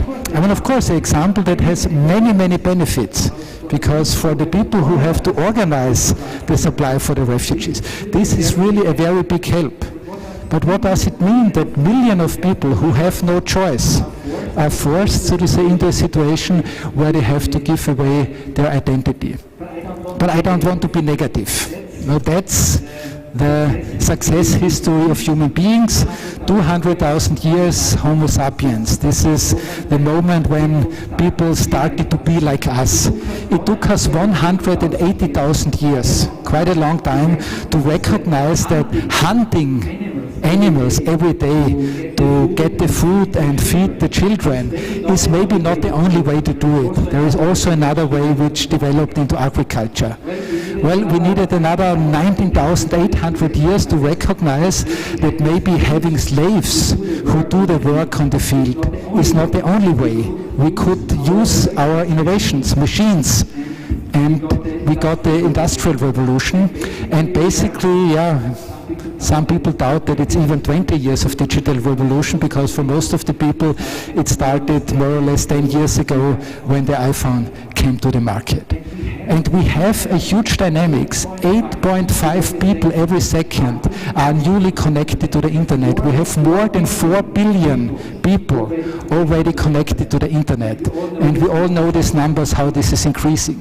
What is very interesting and what very few people really have in mind, we have now more Nigerians in the internet than Germans. I mean, of course, there are more Nigerians than Germans, so why shouldn't it be? But it's totally against our usual perception, because when you ask people in Germany or in our part of Europe, in Austria, they all would predict something completely different.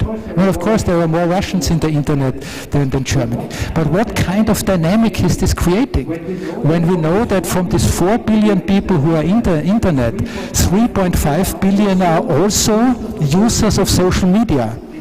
and 2.1 billion are using all the same social network of this guy, Mark Zuckerberg. So what kind of possibilities do we have to program society in the future? What will innovation bring to us in the same way as bringing a screen to the smartphone was changing the phone in an omnipresent universal tool for all the different things that we are doing. And the funniest thing for me always is to know that nowadays people are using the torch function of their cell phone more often than to really talk with somebody. I think it's a very good example. We saw this already, and I think the real interesting thing now is not so much who will be able to build the best next machines, but where will be the people who understand the new ecosystems that are coming. Because we are not only talking here about, human rights and how to make it more acceptable for our society. All these things are hard facts for the economy. Only those products who will be able to create a good balance between their services and in harmony with the user, they will be successful. And there are so many things what a self-driving car could be in the future. So the main question is, of course, how can we use this? And this is where the artists come into place, and this is where my time runs out. So zap, zap, zap, zap, I'm just zishing through this now. We know all these issues of creative industries. It is still a very important part to design all these media environments in a higher quality. And of course this is not the role of artists. Artists have different things to do. But in a certain way I always say, well, if nobody else can do it at the moment, then at least let's ask the artists. And the environments are not just, trade fair things or brand lands. There is a lot of wonderful things how we can design our public spaces in a way that they are interactively connect us with this digital world. We were talking about the challenge of the post-digital time. One of the most important things is how can we create bridges and communication between the powerful digital world and the very important and necessary world of our bodies, because we never will get rid of our bodies. And this is something where I would say this is already one of the tasks for artists. But then there are really interesting things, and this has now nothing to do with art, but it's made by artists. This very great idea that instead of showing a little roadmap in a car navigation, because we know nobody really can read roadmaps. So instead of a roadmap, have a virtual follow-me car driving in front of you, has not been invented by industrial designers or engineers or car manufacturers. It is actually came out of a project where artists were involved. The whole question, how can we communicate with all these robots around us? What can we do in a world where robots will be, as I said, no longer in the factory halls, but will be part of our daily life? When we look at the research that the industry is doing, they are perfectly concentrated to solve the problem how the car can see and understand the environment. But they don't really look very much for this person. How can we as pedestrians, we don't even ask for being in contact with a robot, but nobody will ask us anymore. Robots will be everywhere like this car. So how can you understand what the car is doing? A very simple question. When you are on the street, you want to cross the street and this robot is stopping for you. How do you know it's not stopping because the battery is empty, because the computer had a breakdown, but it's really stopping because it gives you the way of ride? This was a very interesting research project we did for several years with Mercedes-Benz, involving the artists, again, not to make art projects, but to contribute with their expertise to this very difficult thing. And it's actually all about storytelling. It's all about qualities that you need that, again, they are not what makes an artist, and it's not the job of artists to do this, but as long as we don't have anybody else, maybe we should do it. And this is why we developed a kind of concept and theory behind this that we call art thinking.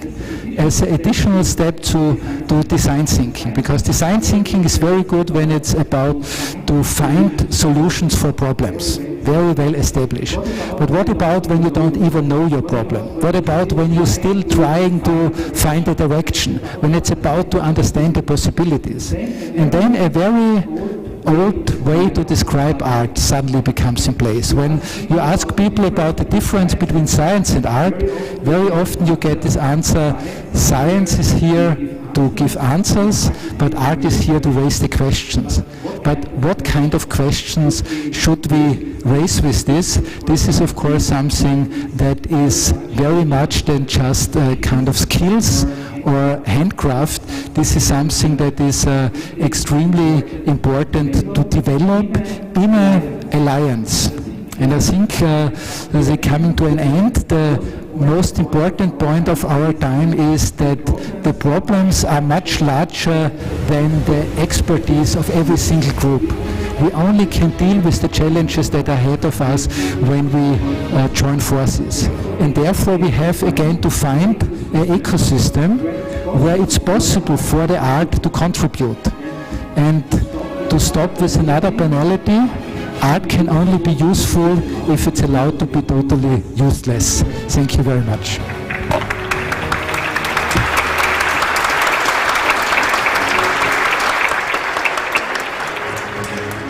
Огромное спасибо Герфриду за то, что Thank you very much, Gerfried, so that he could give us more information, more reflection on our today's topic. And I think that both reports and made us think that everything which is around is a new language.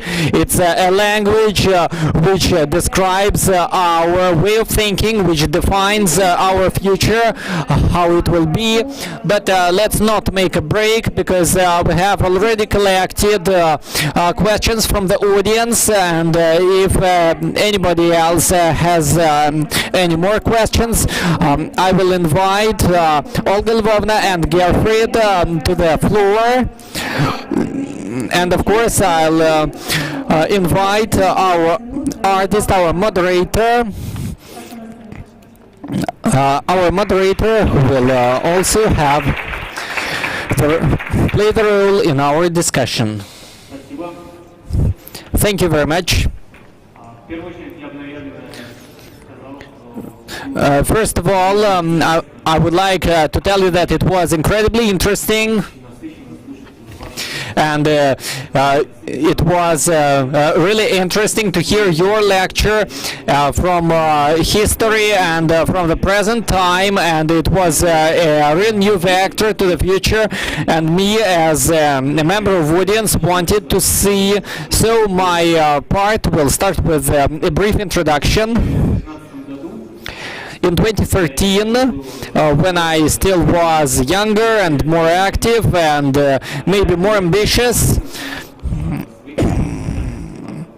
I came to one of my first street art festivals, and as I have quite radical views on what happened there, and I asked the curators, as you are so cool and you created a lot with municipal part of the city, but why didn't you choose the brightest walls to make something?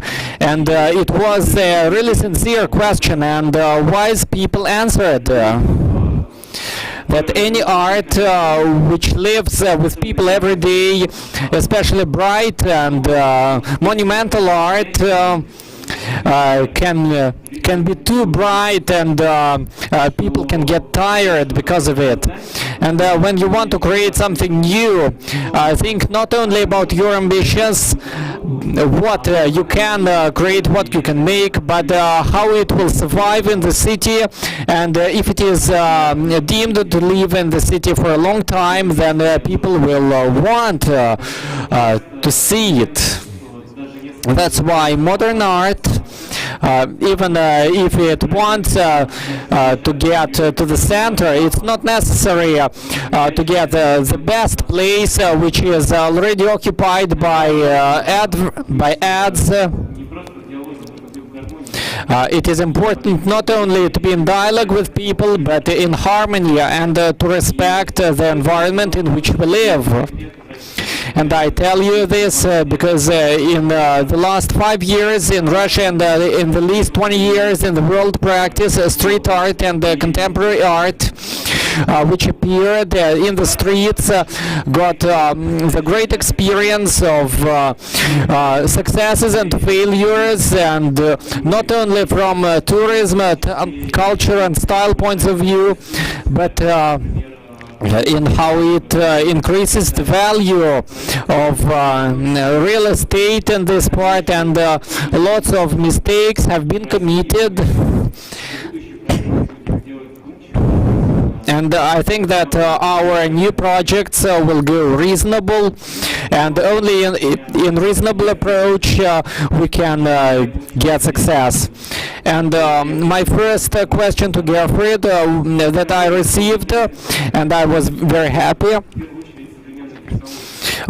your new projects, and you talked about new projects which used modern technologies, and which technologies do you think have to be known by an artist today to develop productively in future? I mean, of course, there still will be so many different ways to do art, and fortunately, still nowadays we have books and people buy books. We have opera, we have theater. So I think it's, on the one side, it's not necessary to know any technology to work as an artist, but if you want to work as an artist in our time, working, so then contributing to the really crucial developments of our time, then I think you really have to engage in technologies, and probably everybody of us should take some time to understand how programs work, how algorithms work, in the same way as we all learned how history, how geography shaped our society. We learned it not to become historians or geographic people and experts, but we learned it because we know it helps us to understand the basic mechanisms of our time. And of course, for us, software and code is the most important ground-laying element of all the activities. And I think as an artist, it is not only maybe a kind of responsibility to deal with these changes, but of course it's a huge wealth of opportunities, new tools to be creative and to express yourself, to make statements to our time based on this knowledge that I think you can gain. You don't necessarily have to be a super software engineer, but at least you should know the basics. Thank you. Ответу я бы хотел. I would like to continue the discussion concerning technology and enhanced reality. Apple, with the newest iPhones, introduced the IR kit packet of software,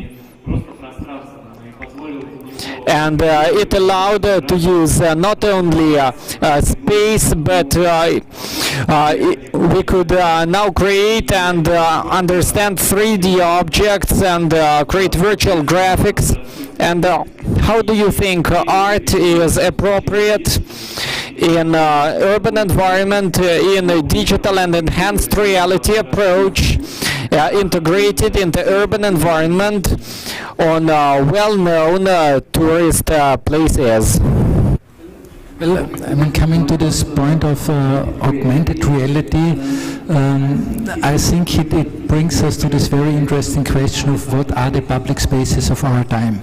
I mean, for a long time it was clear the public space was the city. It was the space between one building and the next one, and we had clear there was the wall, behind the wall was the private space, but now we have this overlaying sphere of a digital virtual space, and all the questions that we have in the real space are popping up again.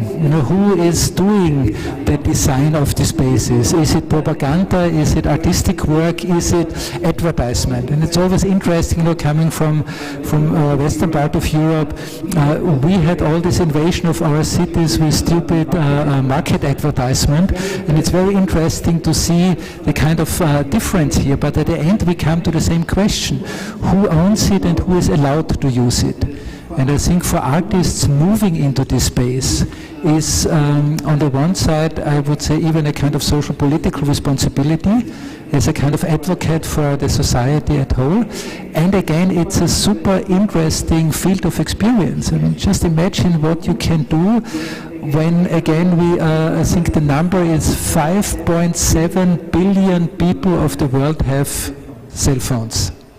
So it's an incredible number. And basically with this technology, you can also reach to these people. And I think at the same time, what you pointed out, of course, is there is super high responsibility. Because imagine how much trash will be put on these new public walls and these new public posters. And I think when we have artists who are devoting their time, their sensitivity to explore these possibilities, to explore this space, then they really contribute in a very interesting and positive way to a better dynamics, to more ideas, to better ideas, how to so to say, use this new public sphere, this new public space. Thank you. Следующий вопрос. The next question, I would like to further to discuss this subject. I would like to ask Olga.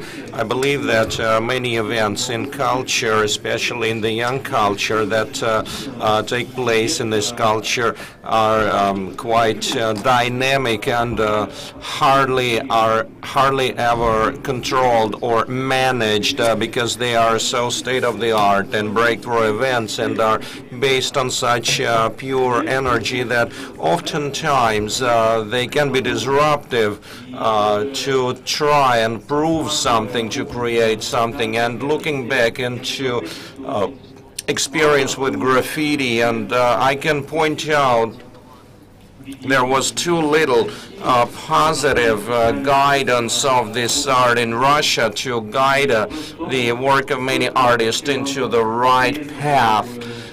How would you feel about sharing with us about the relevance and some possibilities of technologies or digital experiments in the city context to the effect of the city history, and possibly to properly guide the synergy of technology, photography, culture, so that we could properly train and inspire the young generation of creators and artists? I'm just trying to understand the background of the question. I understood nothing from what you are saying. You started at one spot and you are beating around the bush.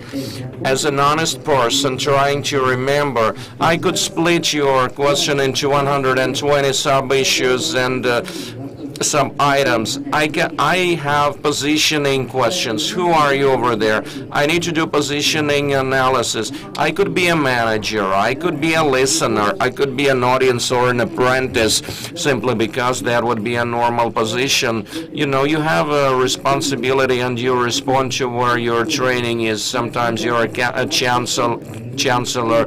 Who am I? The city customer. Who are you? Asking me that question because you've put everything together. You started from young artists to be uncontrolled. I don't understand what it is you're expecting from me. The young people start doing something out of control. Out of control. If somebody lost their brains, they would not be able to get their marbles back, more than likely. I would back up that energy, but I am confident if they have an administering frame of mind, they can do something. They can succeed. Sometimes it is harmful for their health. What is it that I can tell you? They are not always manageable. normally the artists, who becomes a manager or a care provider? What's the courses for supervisors? I don't believe it is a trade that could be apprenticed, that could be learned or grasped. It's a new point on a map, it's a new term, and there was always art. Like, 10,000. The steam locomotive emerged a couple of hundred years ago, so you could manage without a manager, and good managers emerge from an environment of similar environment, like if we take the Dusseldorf and the whole North-Westphal land, the post-war German art explode in that particular location, and a whole bunch of artists become gallery artists, and they're like the managers. Like a good manager lives next to an artist. Sometimes they are physically next to them and physically struggling. So you need to be heard. I'm asking you, on whose behalf you're talking. They have, suppose they are a customer, they have the money, they have the funds and power, they have the space, so it's not my call. So I can't understand what it is you're expecting. Some of them are too hot, some guys like it hot, some of them are out of control and too dynamic. You remember, they are like over the top, they are Sturm und Drang, and that's so exciting. It's a professional question you are asking me about implementation of the digital world. Only the first part of the question made sense to me, whether we could everybody knows that there is an augmented reality. If there is such a reality, can it be implemented into the city space by art? Of course it can be incorporated.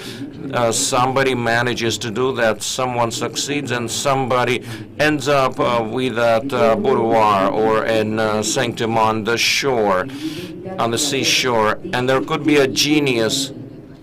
There could be that 1,000 people migrate from Nigeria to St. Petersburg because they virtually did something on Nevsky. It could be something that they did virtually and they want to really to move. We have seen there's more mobile phone application users in Nigeria than in Germany, and fortunately or unfortunately, whatever regards regarding virtual world is governed by rating, and there is no plus or minus in the rating. There is a figure, So what Gerhard said is important, that the technology itself is nothing. People, since quite recently, people lived in the world where there is the top and the bottom, where there is the yin and the yang, the male and female. As we addressed, as we are living in a Christian world now, we are aware about the angels, we know about hell. Hell is usually better depicted on the icons. There are fewer pictures of paradise, though, so there's the male and female, and we are facing a new reality today. There is no top and bottom, there is no male or female, there is no left, no right. So we need to learn to live in this world, because everybody is after the clicks, and the negative rating gets equal to the rating. As I said, it is simpler to draw hell, and it's easier to get negative rating. I'm not talking to you about hot-minded artists who want to get into the municipal territory. I'm here to talk about the bottom line. Can you get the concept of that? That was an ingenious slide. There is Mr. Zuckerberg, and everybody is submerged into those virtual reality, and people in that Silicon Valley that not simply work there, but the real visionaries of the horizons, they They subscribe their kids to schools with button phones up to 12 years old, and then they would put them into that reality, so that by the age of 12 they have a vision of the world and an integrated image, a certain integrated mindset. It's not a rating with equal plus and minus. By the age of 12, a child's maturity, a child's psychology matures, and then they can get immersed. It is so comfortable and easy here. I can remember my younger years. Everybody has kids. It's a living hell. They scream and shout. They want to visit. They want to bring books and papers, the pencils, crayons, and so on.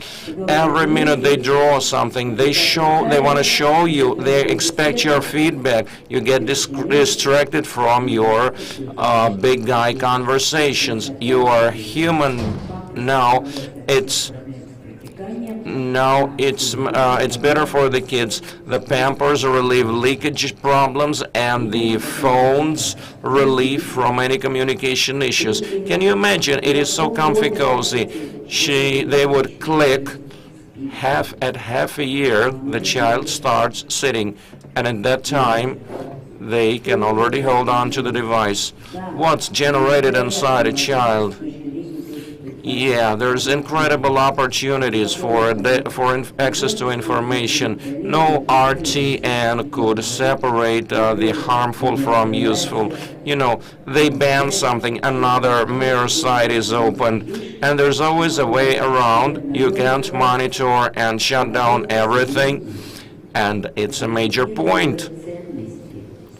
It's a challenge for the world developing the values. That is why we're saying that a pure technology might need a dialogue with an artist, not a hot one, not a hot-minded, but a responsible, a responsible artist who has values, who nurtures values, and who would enable to create a technology that will follow us one way or the other today, and that will follow quite quickly. It's not an issue of decades. It's a time of 1 to 2 years, and we'll have to live with technologies. No, we'll have to live with the kids, and the kids changed. It's not an issue of English, German, Chinese, or other languages. It's that their mindset would differ like totally. Now, the teachers have no idea about how to communicate to 12-year-olds. Okay, you can take away all the phones during a lesson. If we screen them, the kids will not get distracted, but they still have a different thinking. And those who are 12, they still saw the human communication. If we date back to psychology history about how a mindset, how human thinking matures and personality matures, it matures during communication. First, it acts alongside with the parents. That is followed by speaking, verbalizing the activity, to be followed by joint activities with their friends and buddies, and verbalization. So that generates our nervous system, the elbow fracture of the brain, or whatever it is called in medical. And our value, something we don't know of. We are facing two dangers. Risk number one is technology broken through by scientists. Forget about the artists. They are harmless. Sometimes they take up the budget funds, so they mean no harm. But the other thing involves Mr. Zuckerberg. The people who masterminded Facebook, who created Google. These are the top managers. This is a creative team. They strayed, they left, and they formed a team that started a revolution today against what was created by their very hands. So that could be like the nudist movements, during industrial, like the ludist movement. When the workers fought with the machines and they tried to destroy the machines. So those guys established an organization that shares about the risks of what was created with their very participation. So they're saying that the effect of a drug was embedded into the social networks by the people who created them. So they knew how to hook us up, and that's an issue of value, an issue of how to exist with that.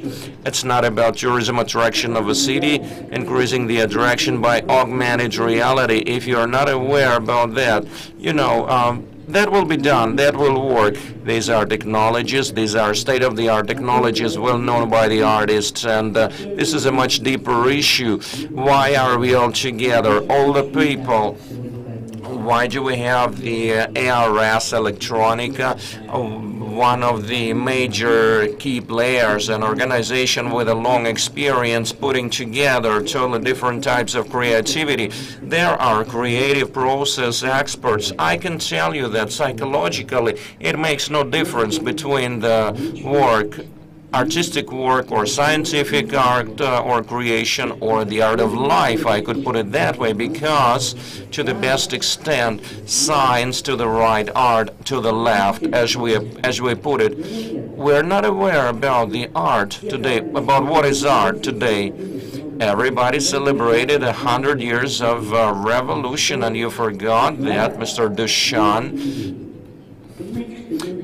put his famous p-hole in the New York Museum, and it was a gesture that made it well known to media. This gesture showed a symbolic nature of art, and over this 100 years, we couldn't do nothing to balance for that in 100 years. Zilch, nothing. As far as we have context, we look into something like whether it is technology, whether it is art. We have that p-hole in the boys' room to perform that function, and we give it a special meaning in museum. Can you understand what an art is? An art is a switch to click in our mind to enable a light bulb, and we switch over our reception, that is, we switch over our perception. Can you imagine that there is a wonderful design over here, and for example, somewhere in this corner, there is a very tiny Mona Lisa, but because of that armored box, you can see it. It's a very small picture like that display. We've come around here, we have a targeted behavior, we have a timeline to follow. Would anybody take notice of this poor tiny Mona Lisa? Nope. However, if we came to the Louvre Museum and it will be in that armored box, somebody will find a way in it, somebody will find a meaning that they saw Mona Lisa and they made a selfie because it's a gesture joining that culture with a daily routine. Would that be a perception, deeper or more shallow perception? We are not aware because there is no positive or negative rating. As we look into the pieces of art, we only gaze into our own mirror, and it will be as we wish. A street art could be a filth that spoils facades, but if they tell us it's an exhibition, we will see an abyss of meanings and beauty. Can you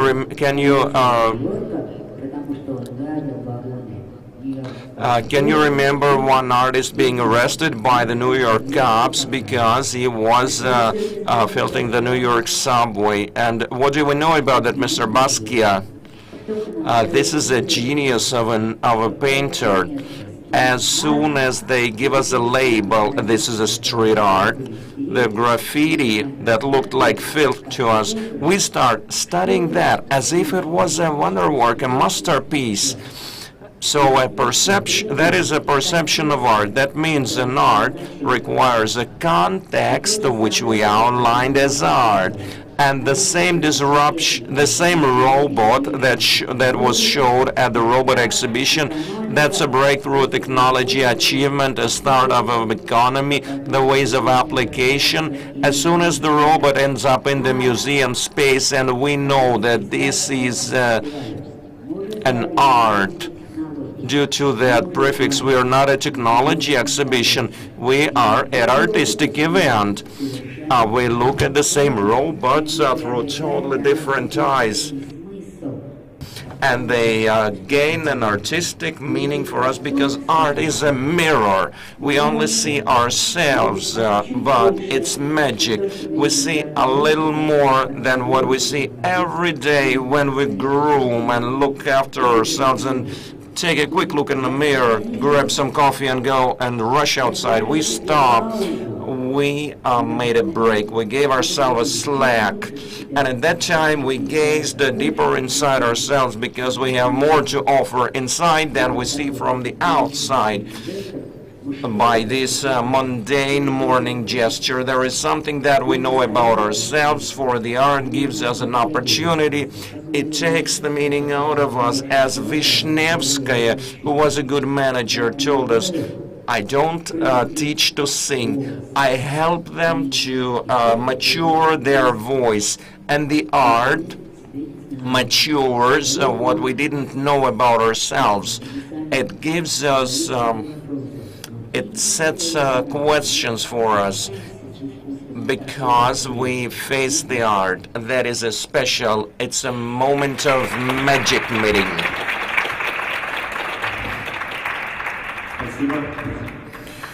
Thank you. In fact, it is these answers that I find that are most exciting, because my goal is not to set a simple question, and I'm not looking for a simple answer, for I've got a whole bunch of questions, and to be honest, if I wanted to answer something, just to answer something, like I would not attend such a discussion. My goal as a moderator over here is to show the right contrast, and probably I am not a hot artist now to stand for concepts. The speaker is not using a microphone, we don't copy.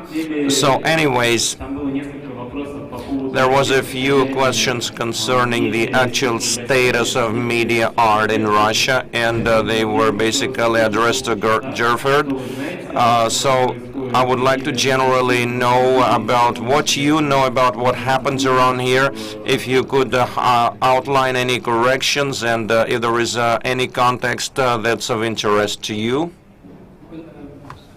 Unfortunately, I don't know so much about the contemporary digital art scene now in Russia.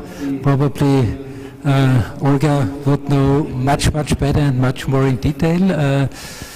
What I find interesting is that there is still a kind of big border between the events in the Western European world.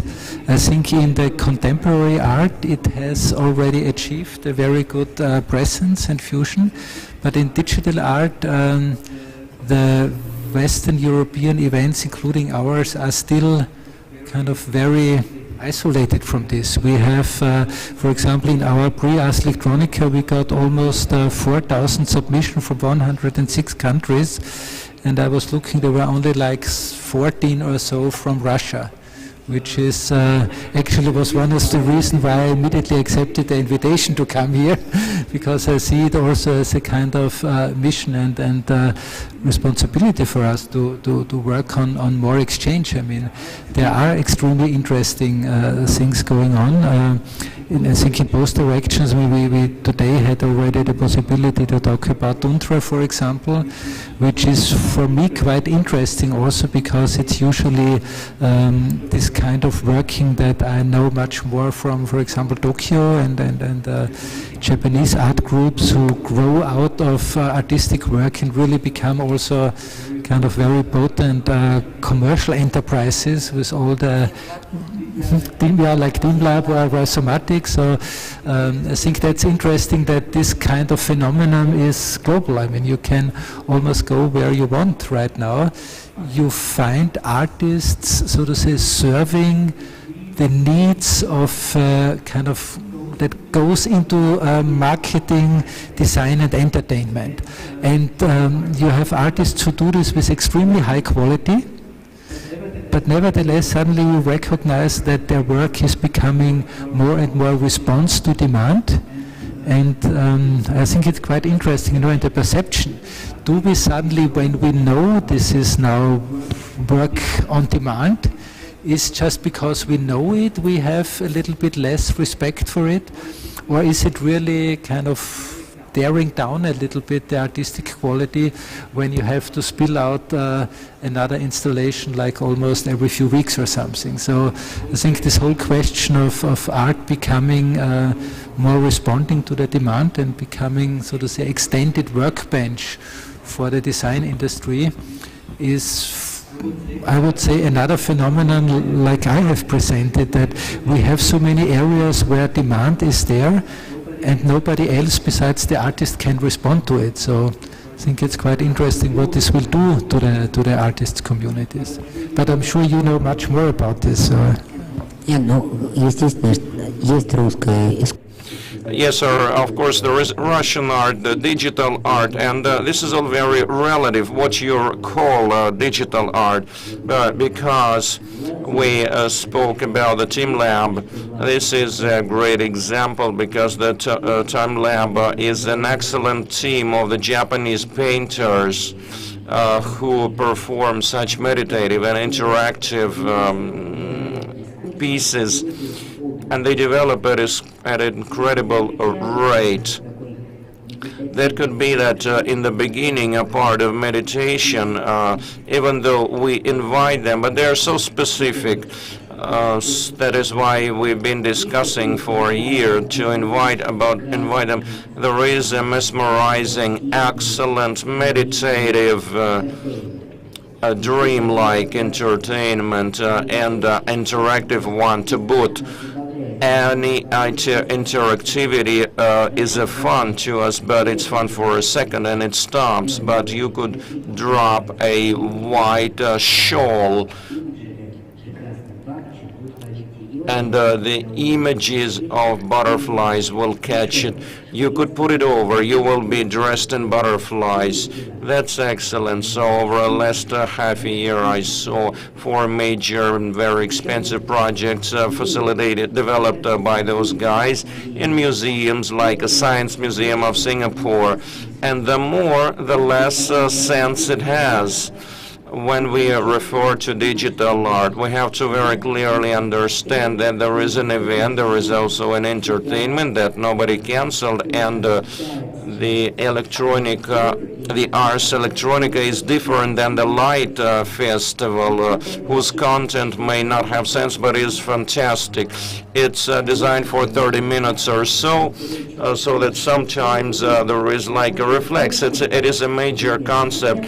That work with characters amazed me, even though there is no such big digital involvement, but there is a meaning. You carry one character, the letter has a character, and together we can put together a word. That is something that gives more meaning.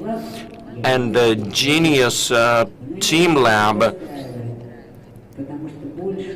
disappoints me more and more, because the more technologies, the more enablers and pulses do not mean that that is better, doesn't mean there is any new meaning emerging, and it's a complex question to address. So it's a general question to answer. We can keep telling about how long, how much Austrian colleagues know about Russian art. There is also a history of the modern Russian art and many other. They are not very aware about the Russian art and media art, so this interconnection is building up.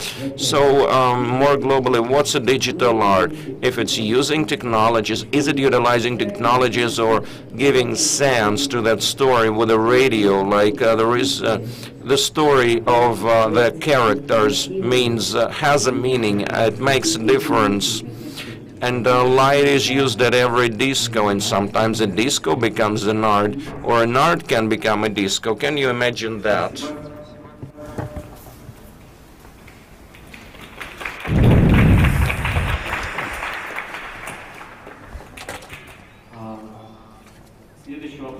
Вопрос тоже очень часто. The next question, which is quite common, is about AI. What do you think in general? How we can use artificial intelligence in art projects, and how it helps at present stage, and what do you find the most interesting in this technology? Again, a very easy question. Thank you for this. I think first of all we have to be very reasonable looking at artificial intelligence. The term itself has so many promises. Again, for me, we are here in this big gap between expectations and reality. But nevertheless, of course, what the early steps of artificial intelligence that we have right now, what it can do is amazing. It is really like steroids for the digital revolution.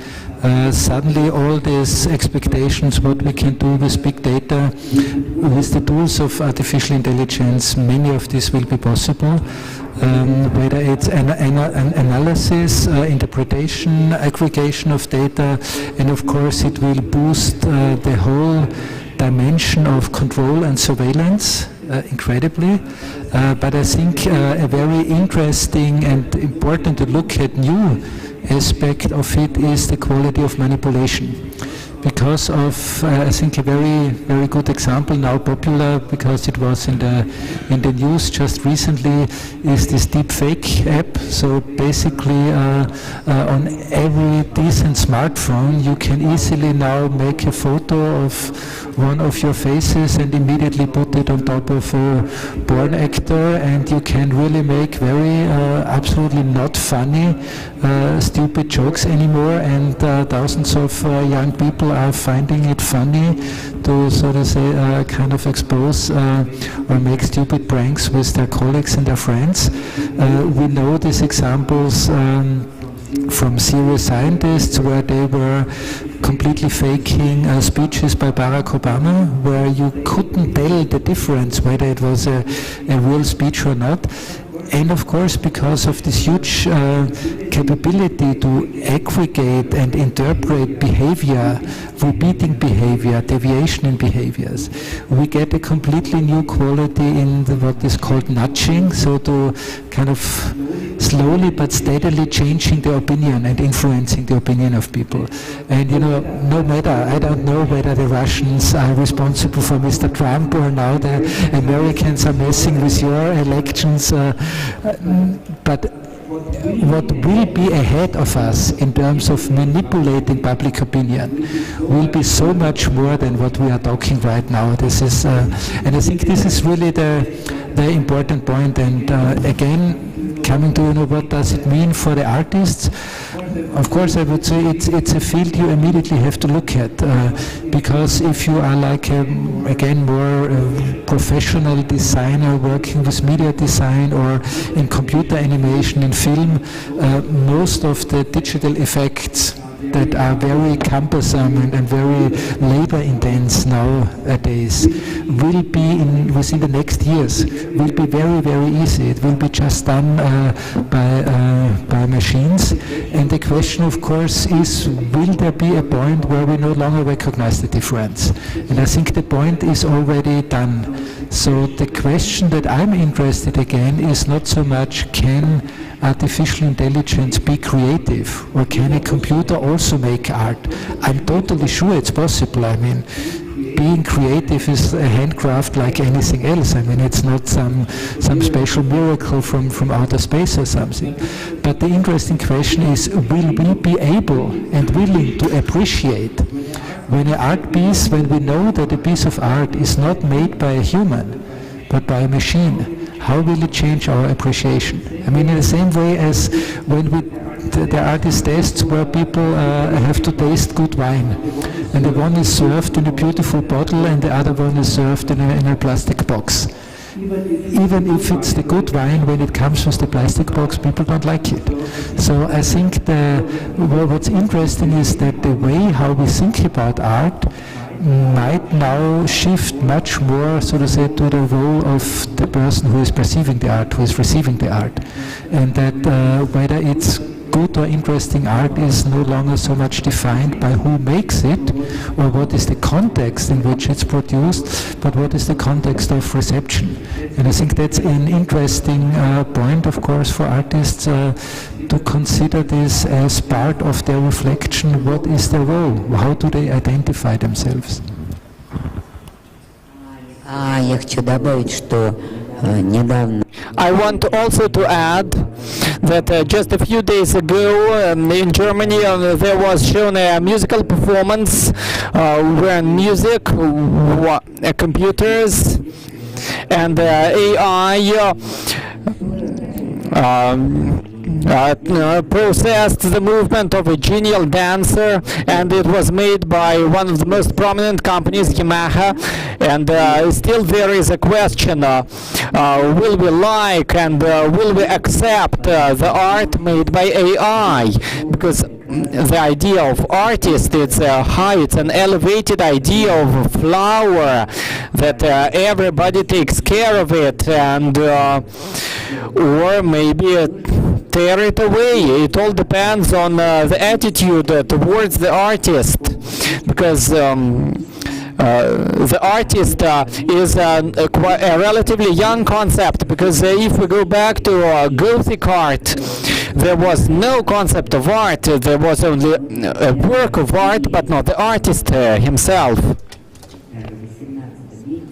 And even in Russia in 18th century there was no profession of an artist, but several villages took care of a person who would later choose the place where a church has to be built. That artist is somebody special, and machines come and go. And what will happen if we have wine from a wooden barrel, or we'll change our concepts in our mind what we consider to be art? And it all depends on our reception and perception. And the question of artificial intelligence is an important question, because we can't avoid it. And there is a question of who creates it. There is the idea of a good and bad work of art.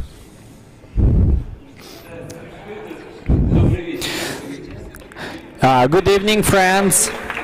In 2006, I want to continue the topic. We, with Olga Lvovna, made a project in Venice Biennale in 2009, where we presented my sculpture, The Field of Lonely Hearts, Contact Lost. And there were 45 rotating shafts with a primitive chip, and this chip controlled on moments and speed of projection of glowing and text on the wall. And it was very hot in Venice. It was hotter than 30 degrees centigrade, and air conditioners in mirror container created a special effect of this mirror, because it looked like we were looking into a mirror box. So it was not 45, it was millions of reflections of lights glowing everywhere, and all these glowing lights were in the forms of pulsing hearts. And so it is about new ideas. And in a week, these mechanisms started to fail, because they deviated from initial program and started to generate some abstract random impulses. And when I noticed this transformation, I understood that artist is not the person who creates the final result. It is an artist is an impulse who created the program, and program starts to develop separately and create a product which is also subject to changes. And I thought that I was really delighted about it. And everything that you are talking about AI, it can also follow the same way that we create a certain scheme. It appeared, and at the final, it may give us an unpredictable result. And of course, I want to have a positive, unpredictable result, but it also might be a negative surprise. And with that sculpture, I understood that this is a completely new artistic practice, creative practice, and that we need to build up new algorithms and new understanding of how we can live, so that we can create new programs that will give more and more surprises. And of course, me as an artist, I expect new emotional experience from any new AI, and this experience will be directed to my feelings, to my happiness, delight, and other positive feelings, because I'm not going to see that this AI will kill me or will hurt me or will do anything bad. I want to have and to experience something new and something beautiful, to create a new synthetic drug created by AI. That's everything I want to tell you. And as my favorite artist, Bartenyev, came to me, he's an absolutely positive person, and when we worked together, it was not the first year of our cooperation. And I also wanted to try to give him into the tragic meaning, but Andrew says that I'm not tragic, I'm a positive person, and I have positive vibes, and I created those pulsing hearts. And anyway, we put up that cube with those pulsing, beating hearts, and we put it to the underground floor, because on the ground floor there was something where there was a TV, and everything was understandable, because there were TVs instead of tiles all over the walls and floor. And we understood that television works for brainwashing. And at the beginning, when it appeared, TV was a surprising technology, no less than today's artificial intelligence, but later it ended up as brainwashing, where you could only turn off the content, but you couldn't change it. But on the underground floor there was a container with multiple mirrors, and there was a connection lost with lots of those hearts, and the term connection lost, which started irreversible changes because of working conditions, and this name was created as a result of collective work. And I told that nobody will go before we invent the new name, and it was a bit strange, because we didn't know this term connection lost, which was coined by Mishirakov, who wanted to go faster, and we thought what horrible things can appear with the new reality which we didn't know, that it was artificial intelligence. But finally we found the result that connection lost, which was a symbolic result. That connection lost. It's a total disaster for everybody of us to stay without a phone for just a couple of minutes, and I think that soon the same will be with AI. It won't be a problem to understand the person, because the Chinese will take pictures of people and take pictures of their iris and put it into the database.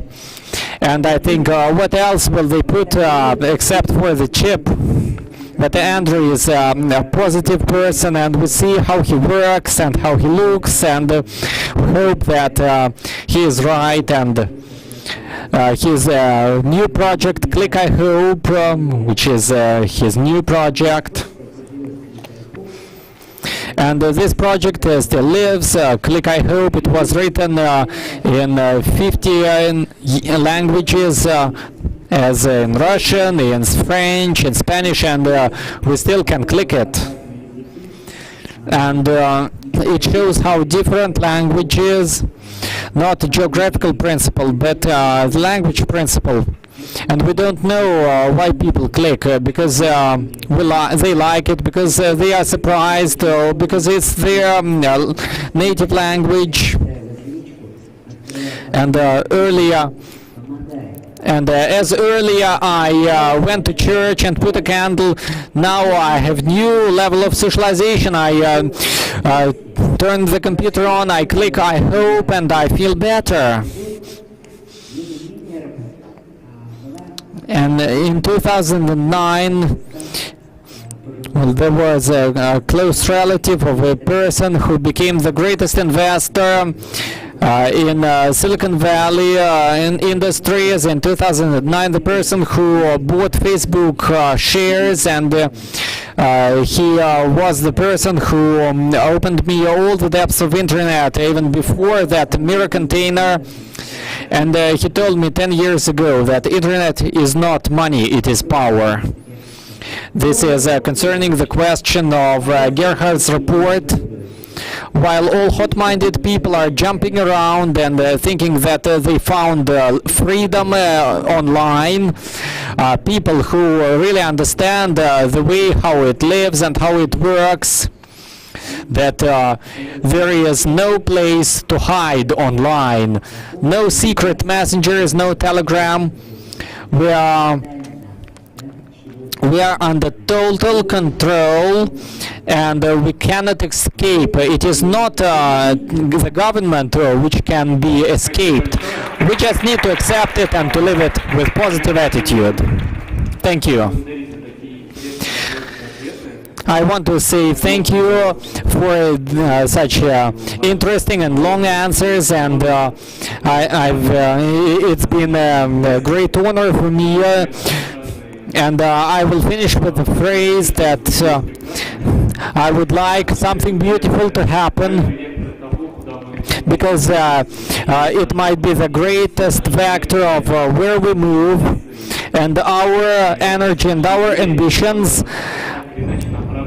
in this or that way are directed in creative and positive ends to inspire and to educate and to go to the future. Thank you very much.